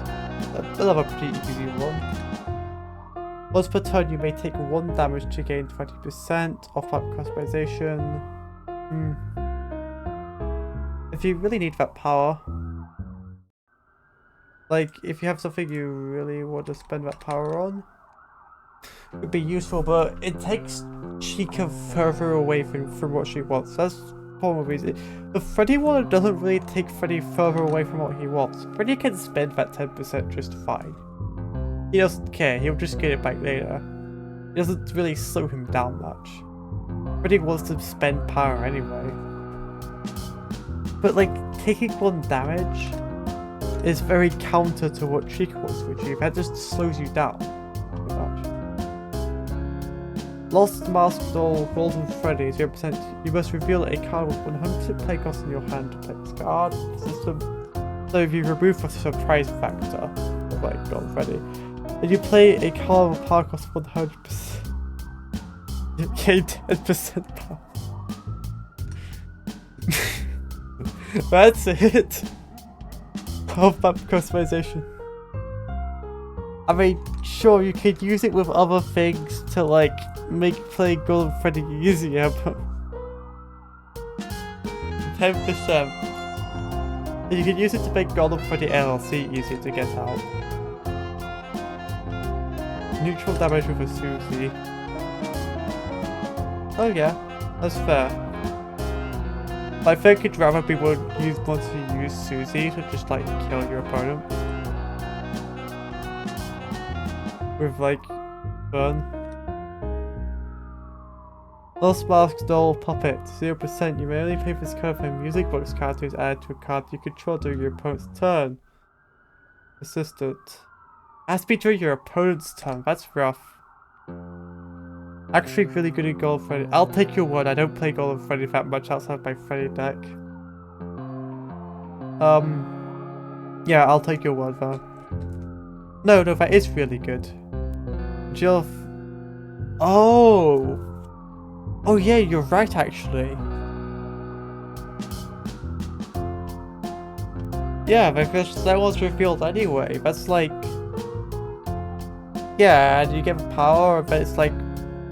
10% off is very good for like LLC. Yeah, I debated that one a lot. That was really good. I like the puppet.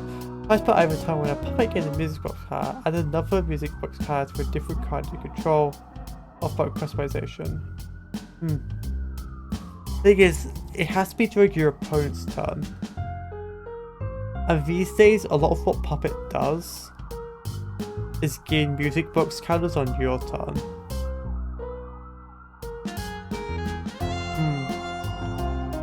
However, it's pretty nice to spreading music box counters around, but you don't really want to do that much.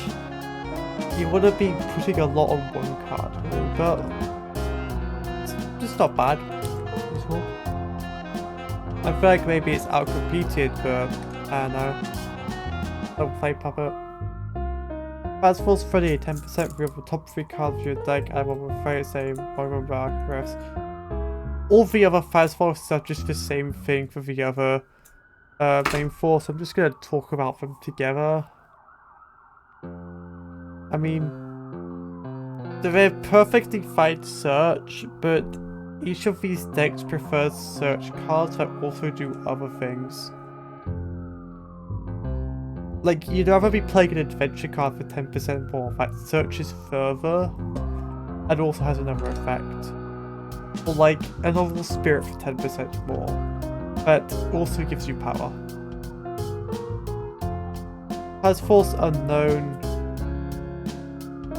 Fastfall's for Puppet and Gold. Can't even draw Threadbare. I mean, sure, but there's not that many. Again, I feel like those decks would prefer other things that search. What searches for Golem? Probably some stuff. Nothing comes to mind right now, so maybe that's useful in a Golem Fairy deck, but no.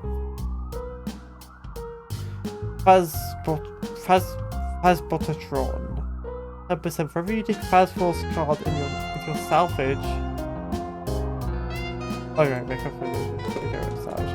Add a virus card to a card in play which is the name of those cards. Off what customization.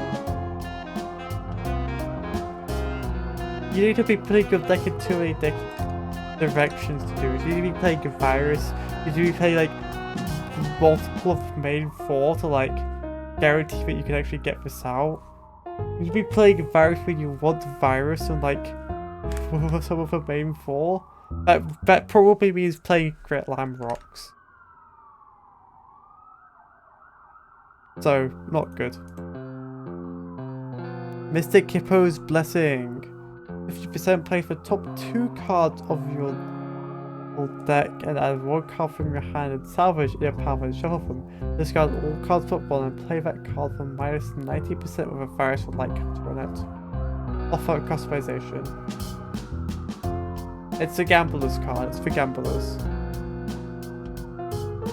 I really don't know what else to say. It's Mr. Hippo can't draw this. Because I got that wrong last time, I said he could. In my Mr. Hippo ramble, I said he could. I was wrong, he can't do this. Can't draw it.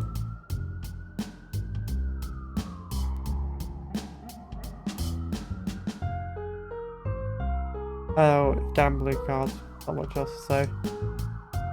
Yggdrasil, 40%. If you control a card with a light counter outside of your map, you may add a light counter to 2 different cards on your map. Off-map customization. Light counters are quite expensive, aren't they? Like 40% for 0. I mean, I'm sure it could be good for light counters. You already need a light counter to do it. Yeah, that's 40%. I don't know. Cupcake Prize Machine, 0%. For cards you control, pick either a wordless name or its type and reveal the top 2 cards from the deck. If one has been chosen aspect, you may play it for minus 20% and archive the other cards.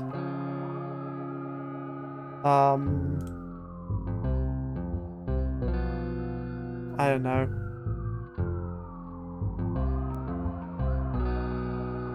I don't know.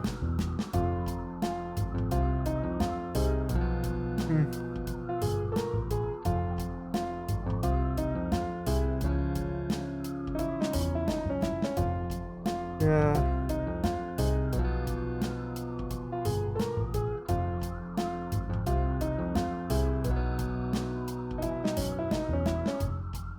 What?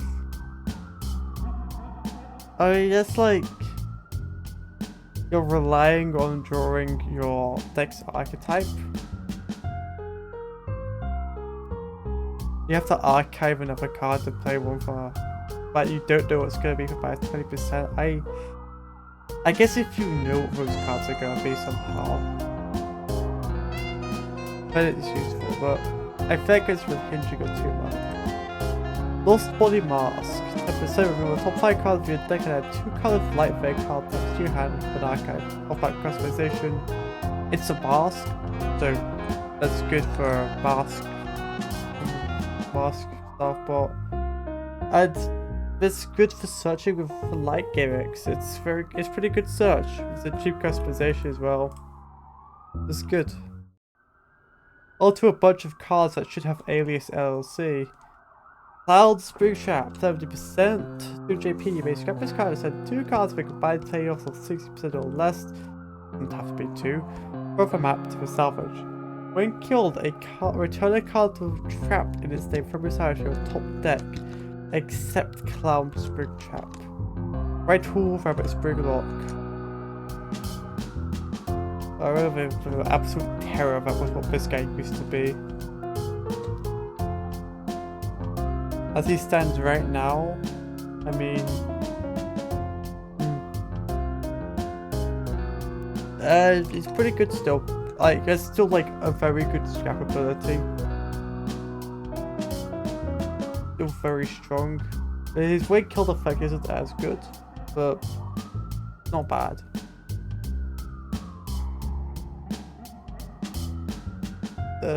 The curse, the second card of this set that really should have LLC. 90% for 4JP. Aliases Spring Trap, possibly, Afton, possibly. This card cannot deactivate unless you discard a card from your hand. If it would and you have no cards, take 1 damage. Hospital, when this card attacks, flip a coin to either place the minus 2 JP card itself from territory and active card its head if it heads to the return. Right Cool Rabbit Spring Lock. This card sucks unless you're playing Lucky Boy. If you have Lucky Boy, it's really fun. But otherwise, this guy sucks because he like shoots himself in the foot half the time, and then you have to get rid of a card from your hand. Which is probably useful because you're playing after with this guy, you want them in salvage.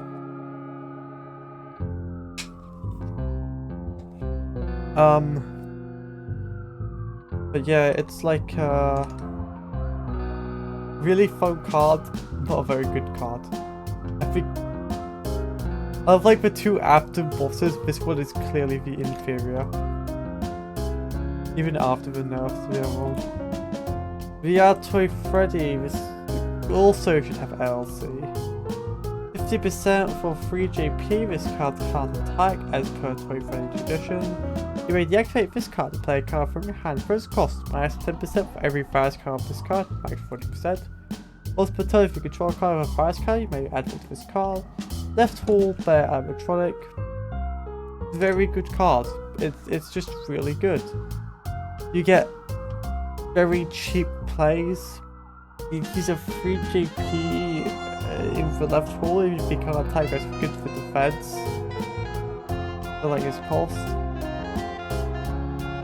I don't know why he isn't a game card. I guess it's because he's playing games, he isn't the games. I don't know why he isn't LLC. Come on, he's from the AI game. But still, like, not a bad card.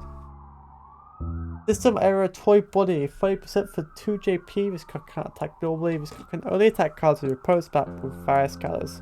Left Tool, Rabbit Animatronic. Also pretty good, like, various stuff. Like, you could, like, attack cards directly. You could do, like, with 2 JP. That's pretty nice. You have to put virus cards from first, but because the deck already wants to put, like, virus cards from cards. The pro has. Katrina Toy Chica, 30% for 1 JP. Once per turn, when you play a virus card, heal 1. If this card gains a light or virus card, you may play a cupcake token in your event. Don't leave a event? Alright. Right tool, token animatronic.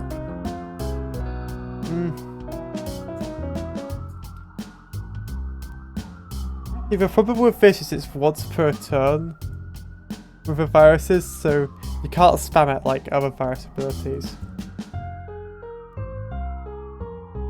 Also, should that be a pawn virus?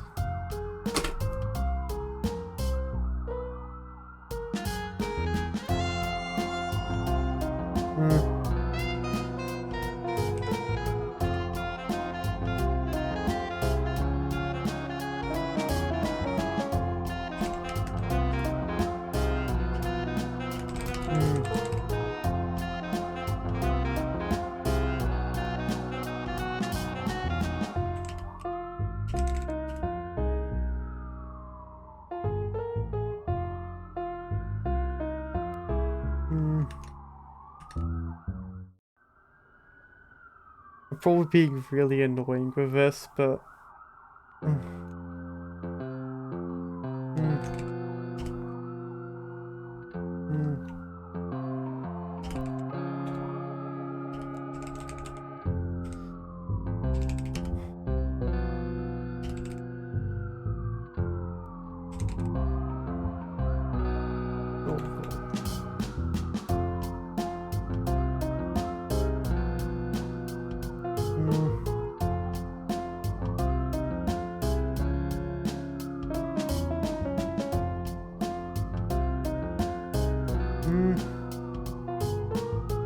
on virus and or on light.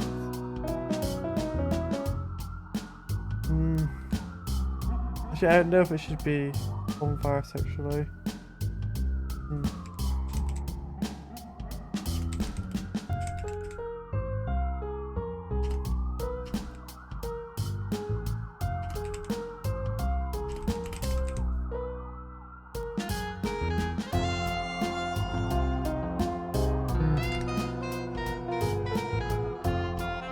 Now a radioactive Foxy, 20% for 1 JP. Let's put every other turn, place a toxic colour. I don't think anyone else uses these.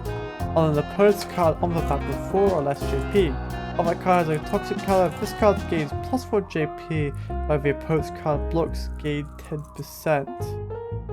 Your opponent may pay 20% during their turn to remove each counter of their cards. I should bet this means toxic cards. Office Fox animatronic.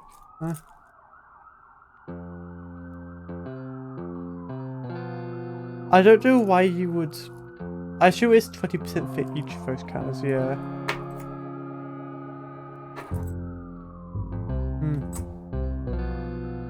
Pretty cool card, honestly.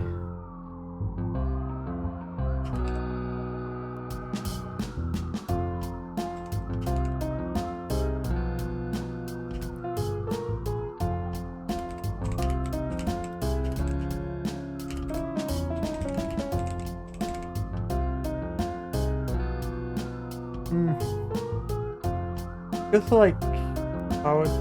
Good for forcing your opponent to power. You could put it on like a defender card, make it more difficult to use. I just ram into it with cheap stuff.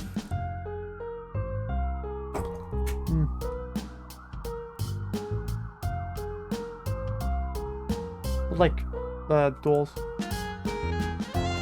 Just mango. 60% for 2 JP. Once per turn, return a character from your side to your top deck, which for following it has Climbing's effects. This is just rude already. It had Fox, this card gains plus 1 JP for the turn. If it had Amalgam, you may draw the card. If it had Toy or Fun Tyrant Stain, gain 10%. It had all reveal the top 3 cards of both decks. In other words, if it was a Mangle. Fool's Fox Amalgam. In all fairness, this one doesn't have 40 or fun time. Because it's an LC card, it doesn't have LC either. Whatever. It's still really good. Even if it's annoying that none of these AR cards have LLC, despite being the rightfully LLC cards in my opinion. Yeah, maybe not because they're not from VR. A Piranha Plush Trap.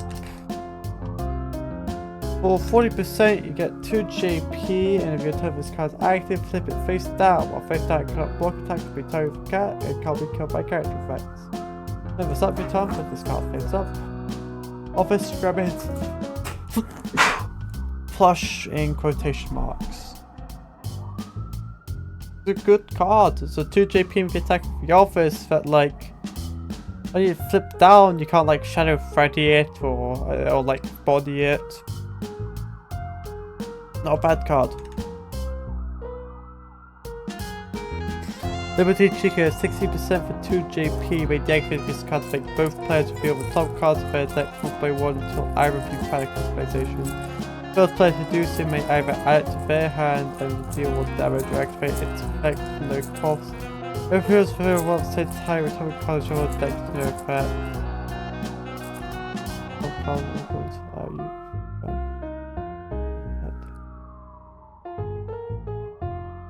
This card's play return customizations is advertised for Earth decks. Rightful track. Where in the opponent's decks? So like where in the other's decks? They just go to the top of the deck?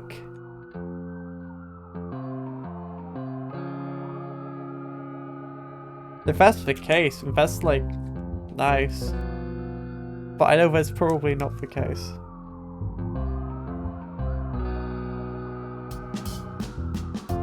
But it doesn't say where. So I guess the top. Chocolate Body, 30% for 1 JP. When this card's played, your opponent places all of their cards on the map into a pile, then reveals the top card. That card has a -1 JP counter until the card is salvaged. Put all the cards where they were. Until this card is over. Office Rabbit Animatronic. No, it's not a bad card. You can't control which card gets from -1 JP, but that like stays with the card until this one gets into salvage. So you just gotta protect it. Pretty good. Then for Edo, 40% for 2 JP. Then Endo you control fights a card, 5 cards from it, gain 10% for each 5 out of this card.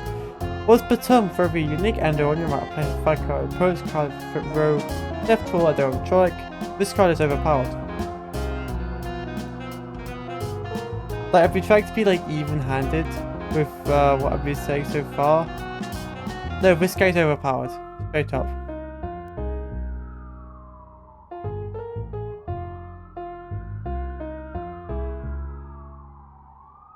Like, you get so much power. There's no upper limit to the power. There's no upper limit to the amount of fire cards you can get. You could get like 6 on a card very easily. And your opponent's card attack or block with that card, lest they give you like 60%. And sure, you lose that when he dies. But it's 40%, you know? That's like... And the fact that it's staying on, so if you get another one out, then it goes back into effect. It's so good. Overpowered card. This is a big contributor to how like ridiculous Endos are right now. This is Nightmare Endo. Friday Frostbear, 70% for 2 JP. Each time your opponent wants to play. Each time your opponent wants to play a card, like if they consider it, with a play cost of 10% times the number of frost cards of this card, you must discard a card in your hand. Each time your opponent wants to. That's such weird wording. At the start of your turn, you must either add or remove a frost card to this card. Fool's Bear Trap. Why did we ever remove them? A hair cost of 10% You they must describe her. I guess it's so you can get a specific amount. This guy, for 70%, he takes a long time to get going. He really does. Although he's not LLC, all these should be LLC. Clockwork Winnie Reader, so 1 JP token of effect, child, humanoid, animatronic. Cool. Maybe for normally rooms, child, but whatever. Clockwork Ballora, 50% for 2 JP. You may remove a counter you placed on this card to move it laterally, or remove 2 counters. Place a Clockwork Winnie Reader token in effect, I assume, but it doesn't specify. It specifies the token. It's worded differently to other token places. Once per turn, place a counter on this card. Left tool human and animatronic. Alright. It's slow to get going, but it's a pretty good value for the 1 JP tokens. You can move it around to do stuff. Well, BB, 30% for 0 JP. Once per turn, when a card of cards is decided, move 2 of its cards to this card. End of your turn, remove all cards of this card. Right. Ooh, pure animatronic. So what I'm seeing is that it's shenanigans with Foxy and with Virus. Also Light. That's what I'm seeing. Alright, great escape goal friendly with 100% for 7 JP. The biggest score so far and the biggest one we'll ever see. Now this card has locked counters, it cannot attack or block or be attacked and negates all card effects. I assume all card effects on it, otherwise that means that cards can't do anything. When this card hits another card for salvage, reactivate it and then deal 1 damage for each JP that card had. So in other words, if it gets out, you win, though your opponent death coins or scoop it LLCs or boxes it. When this card is played at 50 lock counters to this card, effects cannot respond to or target these cards. Remove a counter from this card for every 10% power you spend. Omni Bear Spirit Block. It's not LLC for starters. So. For seconds, this is an amazing card, except it's awful, except it's terrible. This would be such a good card if it didn't suck. No, this is, you use this thing for Mimic, yeah, the costume Mimic, that's what you use it for. The Heartsick Baby, 7% for 3 JP. When this card is played, discard a child from your hand to draw 2 and heal 2. Once per turn, you may deal 1 damage by returning a child from your salvage to your deck bottom. Left tool, hero, animatronic. Really good. She knows how to synergize with everything, baby, because she discards from your hand. She's not fun time, but what baby is fun time? There's like 2 babies that are actually fun time. Left tool excluded, but she's really nice. She's very good. Like she heals 2 when she's played. She draws 2 when she's played. She discards child played. That's really good. She's very good burn as well. Like, Children and Sour, that's what the baby deck does. Very good card.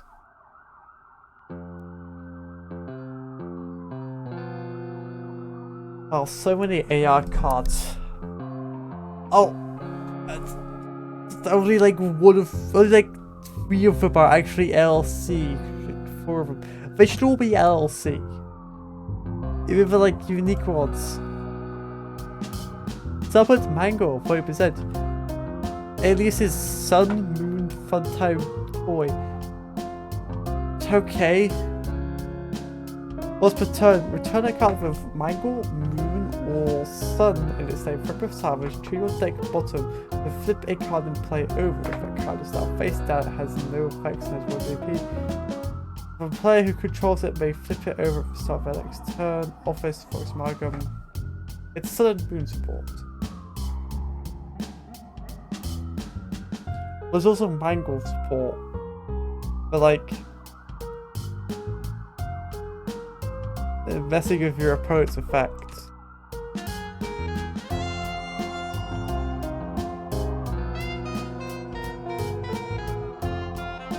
Interesting card. Very interesting indeed. Zero JP though, so it's like just the office cards. It's interesting though. There's both sun and moon, so it's good for stuff like that. Alright, Big Bad Fox, yeah, sweet grandma mode first. 40% for 0 JP. Once per turn, add a cookie card to this card, maximum 6. Once per turn, you may discard a fruit card to add a cookie card to this card, maximum 4. Every turn, you may fix it over. Office Fox Humanoid Animatronic. Is humanoid? That's interesting. And then Big Bad Foxy Wolf mode. 0 JP, you cannot play this side of the card. This card has 1 JP for each cookie card to it. Max 4, so this card to the side from it is 0 JP. This card deck phase, remove a cookie card from it. Start of your turn, remove a cookie card from this card. Yeah, Office Fox Wolf. Animatronic. Still on time with the game. It's a Foxy card for food deck. It takes a long time to get going, it's the issue. Don't do anything until it gets going. It takes a long time to get going. You have to feed her food cards. Yeah, I don't know that. 60% Strict Out LC, 60% for free JP when attacking drones or scrap on that discard combat trap its game, these percent not taken down. You may scrap this card to play one card of Trap or William in its save from this hand from 90%. Front row Rabbit Spring Lock. This is a good spring trap. It's a good afternoon card. You get a game power for sending Athens salvage. You get to draw every time he attacks. You can scrap him for like to play Williams into traps, not Wills into traps. Like, it's good. Yeah, minus 50% is really good. Plus Trap LC, 40% for 1 JP. This card can't target other cards for attack. When this card deals damage, gain 10%. When this card attack, your opponent guesses that power indicator color of the top card of your deck. If it gets incorrectly, this card is unblockable. Office Spirit Plush. You have to reveal the top card of your deck. Gives you power. What a weird card. I also don't know what to say on him. He's like difficult to fit into a deck because like 3 gauge power, like it's good if you're like running a mix of different things, I guess. I don't know. You could chip him up with something like Glamour Mr. Hippo, I suppose. But like it's a weird gimmicky and not good card, like the original Plus Trap.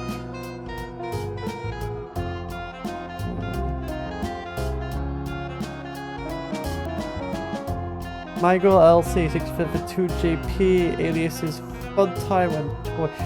This one has aliases.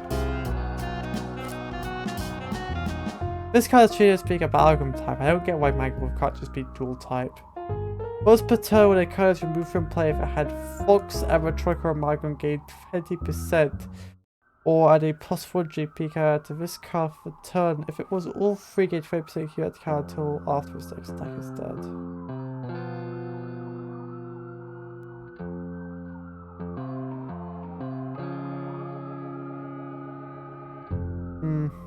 This is really good. This is like a really important card for the Mangle archetype. Try to remember to say it.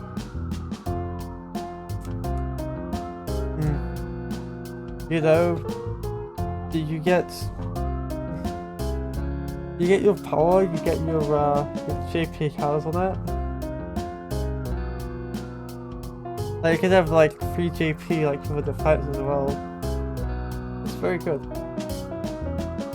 Golden Freddy LC.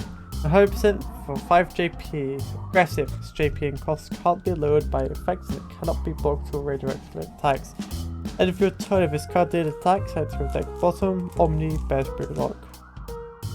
This guy just straight up power crept the original God of Freddy. Like, he just power crept the original God of Freddy. He really did.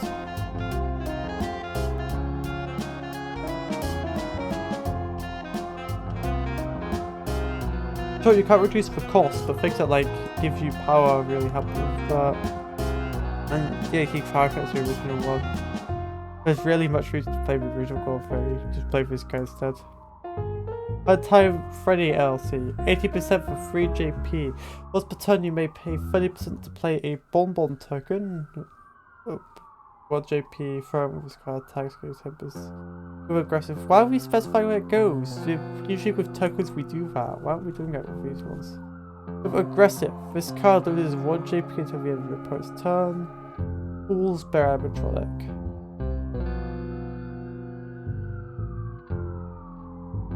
I don't know, he's so expensive. You're paying 40% for these Bonbon tokens, which immediately makes the power game for them worthless. So they have aggressive, but you're also losing JP from this guy. You're like... It feels not worth it. It feels too expensive for what it is. Like, I'd rather just have the original, because that guy can give me power. What does this guy do? Aggressive 1 JP tokens? That's not worth all that. He loses GP over himself as well. Bear Endo LC. 20% for 1 JP. When you play an animatronic, you may deactivate this card. The player card of Endo design from your hand for its cost 20%. Both batons on an Endo of a salvage to play an animatronic design both an Endo to a map for its cost 30%. Rules and animatronic. So this is supposed to be like hybrid Endo and other kinds of animatronic. The thing is, when you're running Endos, you're almost always running just pure Endos, because Endos benefit too much from other Endos to not do that. So I don't know about it, honestly. Like, I feel like if you're running Endos with other animatronics, they're not really worth it. They're only worth it if it's just like pure Endos. And pure Endos is really good. You don't really gain full benefit for this guy with pure Endos. Blue Boy LLC. 20% for 1 JP. This guy cannot have cards placed on it. The left full vent, charge humanoid misfit. Have cards placed on it, that's it.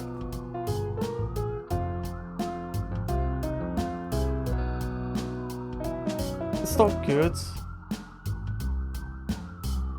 They go, bodies can't place minus JP cards, you can't put virus cards, that's nowhere near as big an effect as the other Balloon Boys. It's like bad. Alright, we got more LCs. Freddy LC. 10% for free JP or 0% party rate play this card for left full. Okay, but you're playing 70% to do that. Oh, hey, big close chat. When attacking, if you have a bear in the other hall, gain 10% power. Great Hall Bear Animatronic. I feel like this, I mean, it's free JP, but this game's effects aren't really all that great. I'd rather get like other things out for the deck for that cost. You know, for like cheaper. Foxy LC, 40% with 0 JP. If this card fights or attacks, remove 3 cards from this card.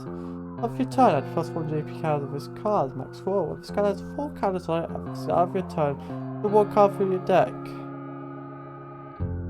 Left tool, vent, Fox Animatronic, high glitch trap.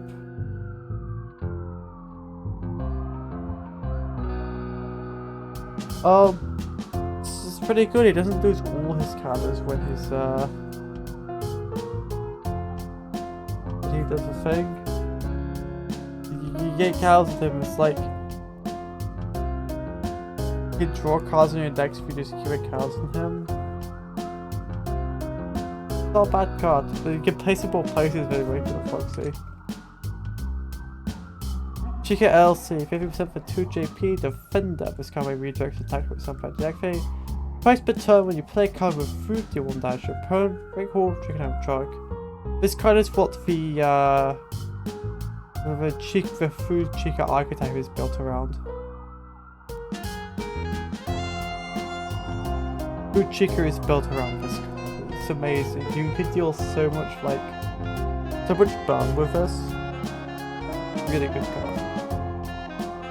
Body LC, 40% for 2 JP. Once per turn you may add a -1 JP card to a deck fake card on your opponent's map with a play cost of 60% or more until the end of the opponent's turn. You may lower the minimum of this effect by 10% for every rare on your map. Deactivate card for the play cost. Interesting.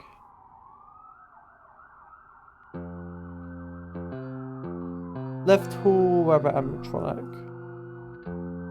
I was pretty good at like putting biased JP cards on mid-range or above cards. If you have more rarities, you can love a thing.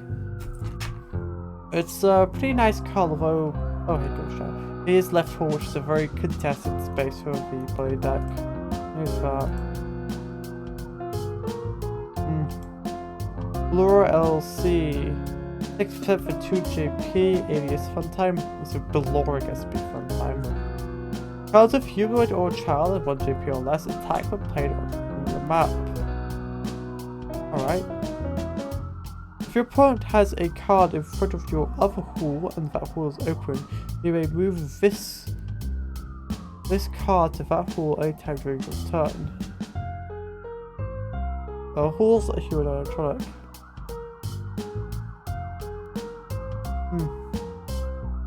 Interesting, she can pretty easily position herself to block opponent's cards.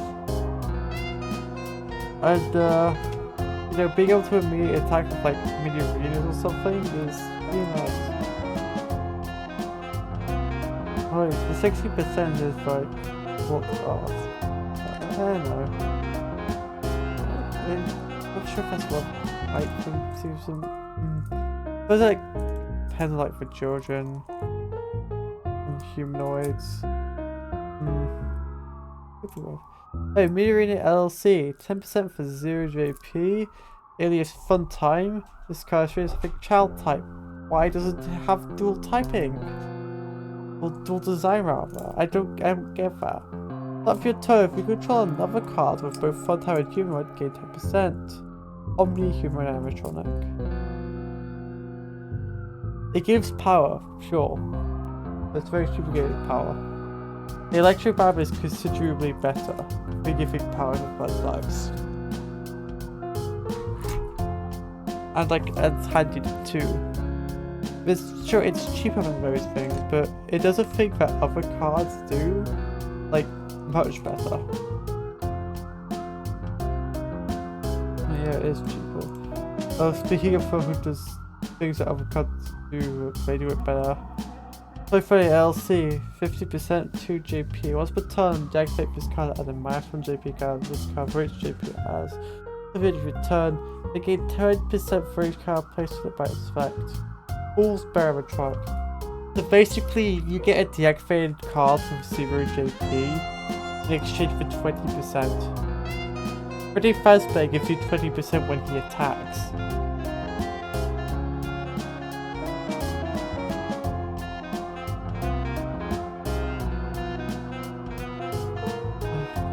Not good.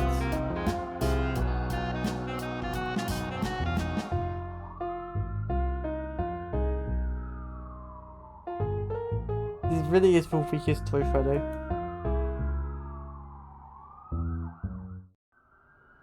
Pushka LC, 20% for 1 JP. Once per turn, play a food card for plus higher for its cost. Left Hall and then Chicken Animatronic. Yeah, pretty good. You can play food cards from your salvage. That's nice. You can do shenanigans going on with that. Pretty good. Toy Bonnie LLC, 30% for 1 JP. Once per turn, add a -1 JP card to opponent's cards in this card's path until the end of your turn. Bed very cool where animatronic.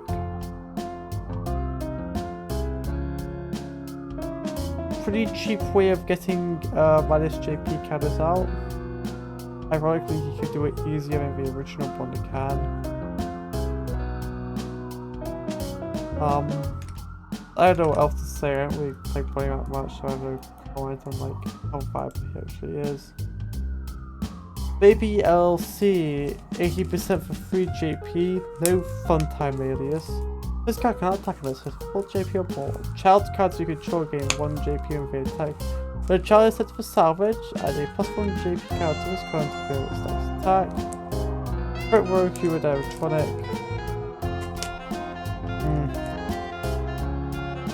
Making good children have 4 JP is nice, but like, it's like 80% for a card that can't attack unless you sacrifice children for it. I guess all of your baby cards will be sacrificing children, so the idea is you get one recommendation. Those are all like pretty expensive cards. I know. Oh, hey, get this trap.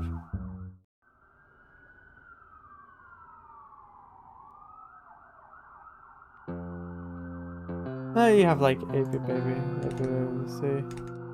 8-bit baby LC, 30% for 1 JP. Always carries over map, it gains the alias fun time. Why does this have fun time? It also has child type. This card is played with the top 4 cards of your deck to add 1 card with fun time with its name among them, then I can progress. All's humanoid game.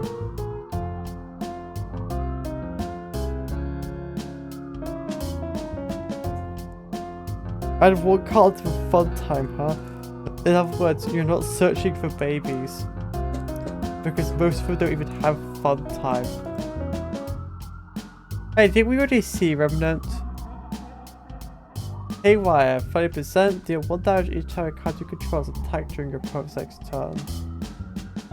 Off-up customization, probably good for like stall decks, I guess. I don't know. I'm sure like Bone Shaker would appreciate it. I already did this one. A Bellstruck Deluxe. 30% for return deactivate area truck with 2 JP less for its hand, off-up customization. And it's similar to other cards, but it's like it needs to be animatronic, it needs to be deactivated, it needs to have 2 JP or less. There's too much specificities going on, it's just worthless against a lot of decks. What if your opponent's playing like Afternoon or Nightmares? He doesn't do anything then. Character bundle, 20% persistent. During every turn you may pay 20% to activate following into this Savage. So the outtrack on your map is set for Savage. You may play an animatronic activated from your hand with the same design and sim play cost in JP or less.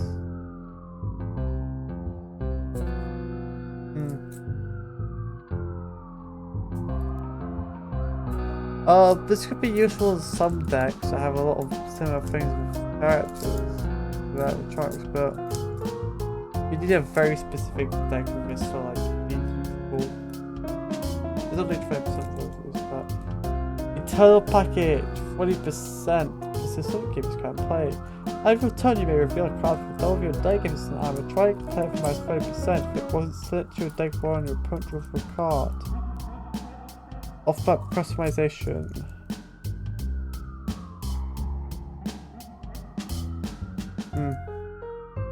Very good if you're playing off animatronics. You get a play them for much cheaper. Class sucks for you also get it as animatronic though.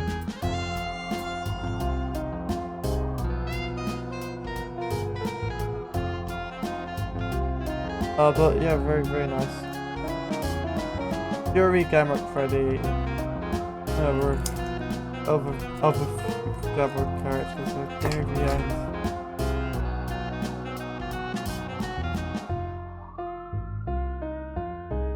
the 2 JP light was against 2 JP for telegraph of the powers to play different code lights next.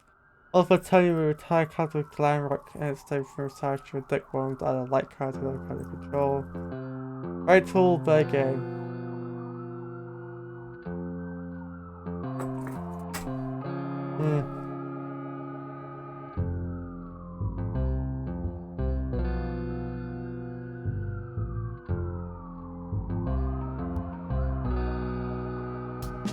2 JP every game of 5 points.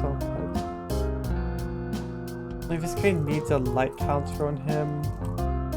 You've actually be playing light.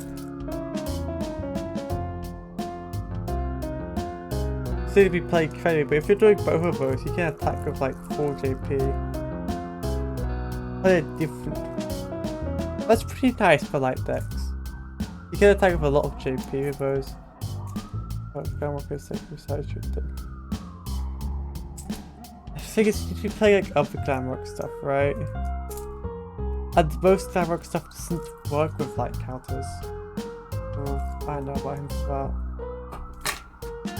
Fury Glamrock Roxy 1 JP, 30% 1 JP. Upon virus declare this card with a top 5 cards of your deck to play 1 card of Glamrock's name for minus 50 to the virus card for an archive. Plus Patovia with a top card of your deck if it has Glamrock's name added to your hand. Uber Wolf Game. So you're playing Glamrocks. That's what this card does. You can put a lot of virus counters on her to, you know, you fish for Glamrocks a lot, give them out for cheap. You could do that. But okay, you really kill them for Glamrocks. Fury Glamrock Chica, 30% for 1 JP. Upon virus, discover a top card of your deck if it had food type of Glamrock same deal with damage. Plus Patovia with a card of Glamrock or Fury same in your hand to heal 2 plus a virus card you control counter on it. Front row chicken game. Again, another Glamrock depend card. Another part of the crossover between virus and food, which comes from Glamrock Chica, is interesting. I don't know about her though. Also, go unreasonably buff bird. Where's the unreasonably buff bird? Certainly not on this card. She's not unreasonably buff. It's like missing something where she like rolls up her sleeves and she has like Popeye arms or something.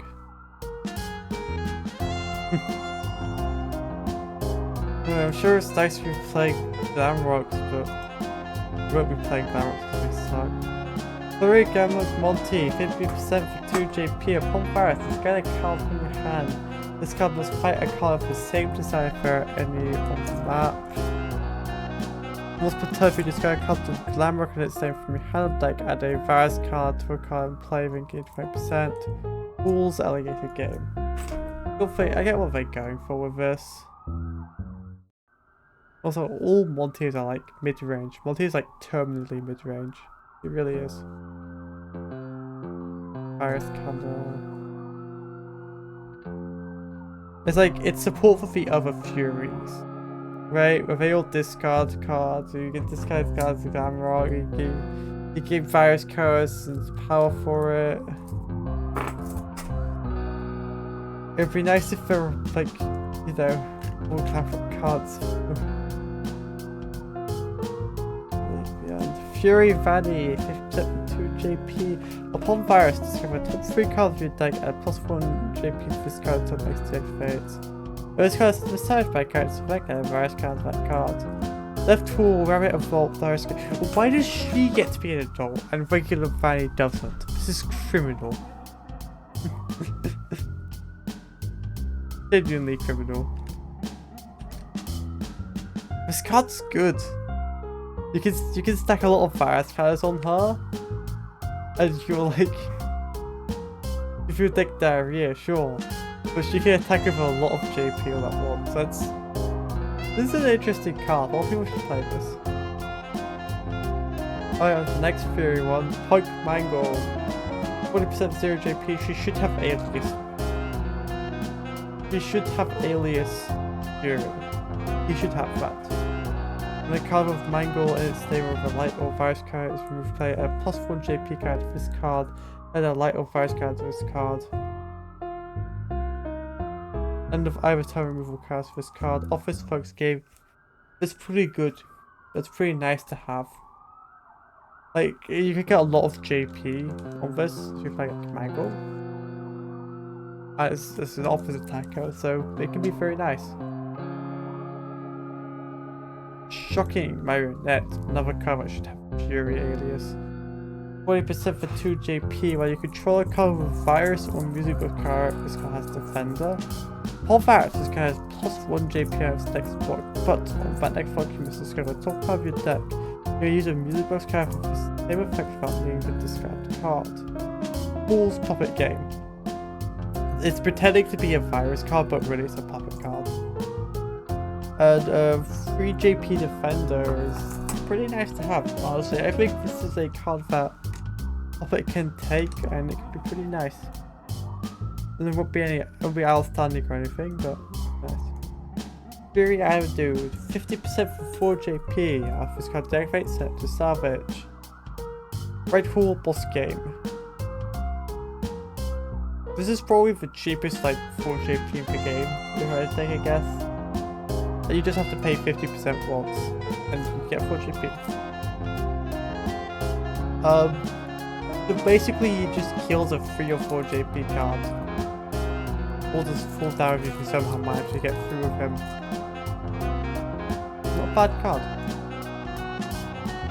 Dream Guys. 60% for -1 JP, the first card to have that. Alias Nightmare.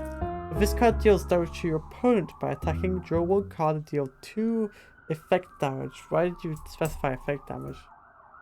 You may deactivate a card with virus or light counter to remove all counters on it. If you did, add 1 JP to this card until the end of your opponent's turn, so it has 0 JP.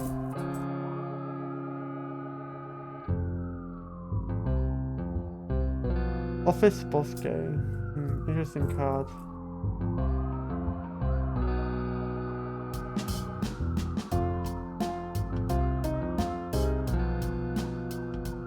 So, the idea is that you deactivate a bunch of cards with virus and light counters. Like 3 cards to give this guy like a bunch of JP. And you also clear a path for him. We can deal that 2 damage to your opponent. And you get that card drawn. Interesting card. I think it's really cool. I really like it. Onto a not cool card. Buff LP. 100% for 4 JP. You cannot have other cards on your map when you play this card, and cannot play other cards to your map while this card is in play. After this card deactivates, you must move to your office with -1 JP until your next turn. After your turn, you must move this card to either of your halls. Uber Buff Bear Boss. I mean, the problem with this guy is like, costs 100%. You just get stupid LLC or something. And so you get a 4 JP attack, but then your only card is deactivated in your office 3 JP card, which is like a nightmare scenario. It really is. Guy sucks. All the space cards. Space Puppet 70% for 2 JP. When this card is played, your opponent may either place a musical card on a card of Puppet of your choice that you draw 2 cards to heal 1. Very nice. You may scrap this card during either turn to prevent a Puppet card from being killed. Office Humanoid Puppet Game. It's good. It's a good card, I don't know what I'll say.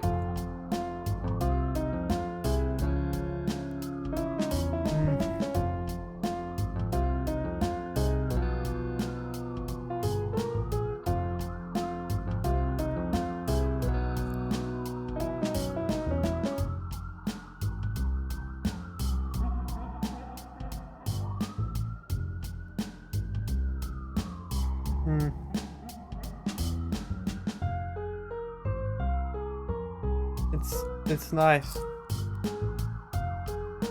The Puppet, very expensive though, but I have so much utility.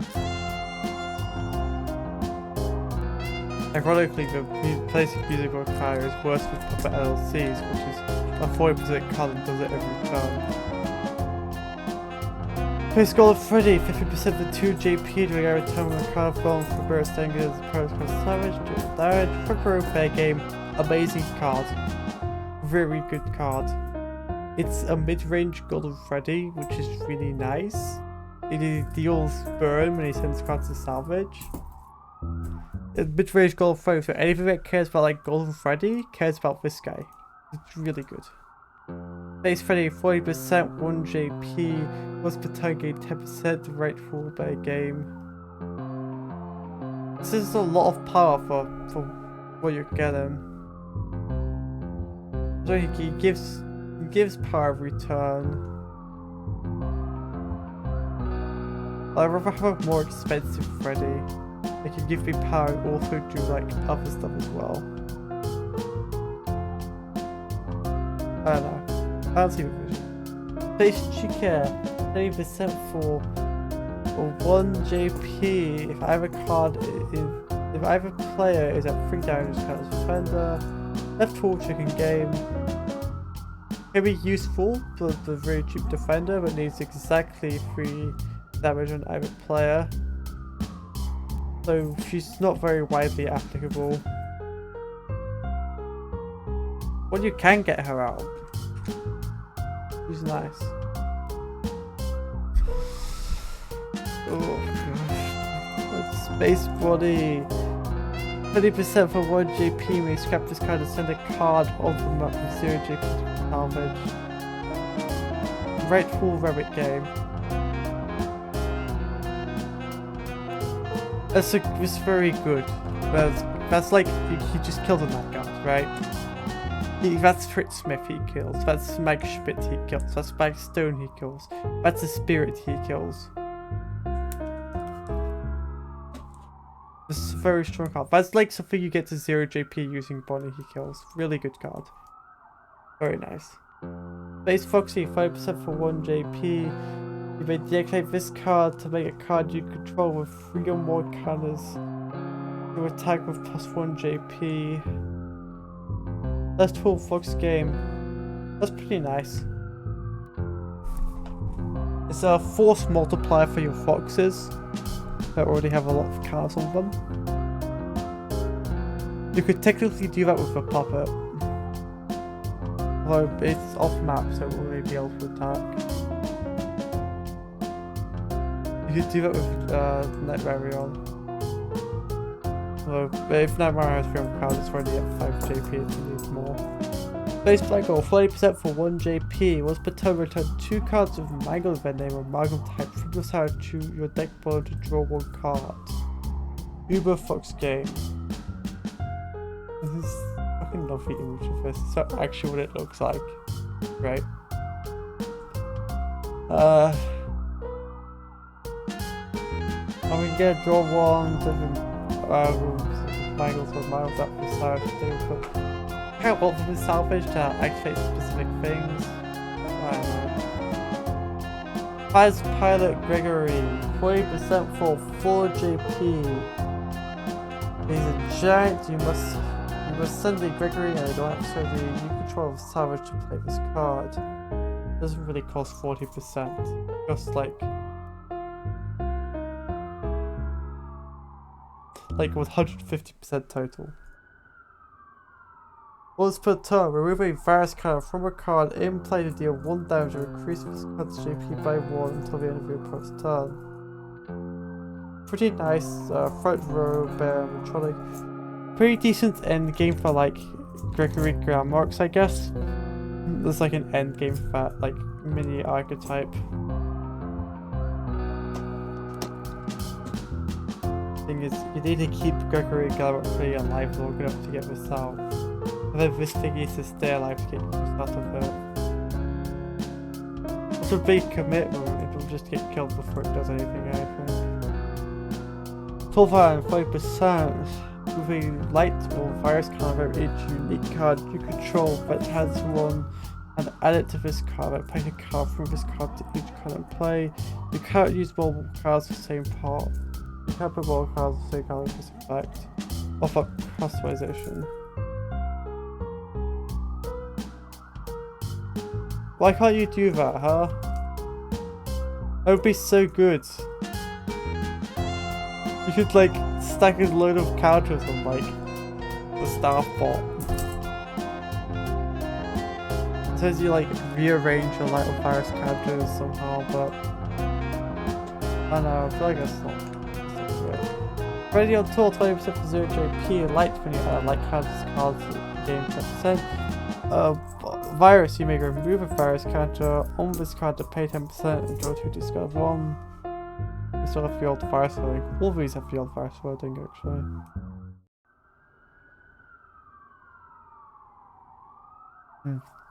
Interesting.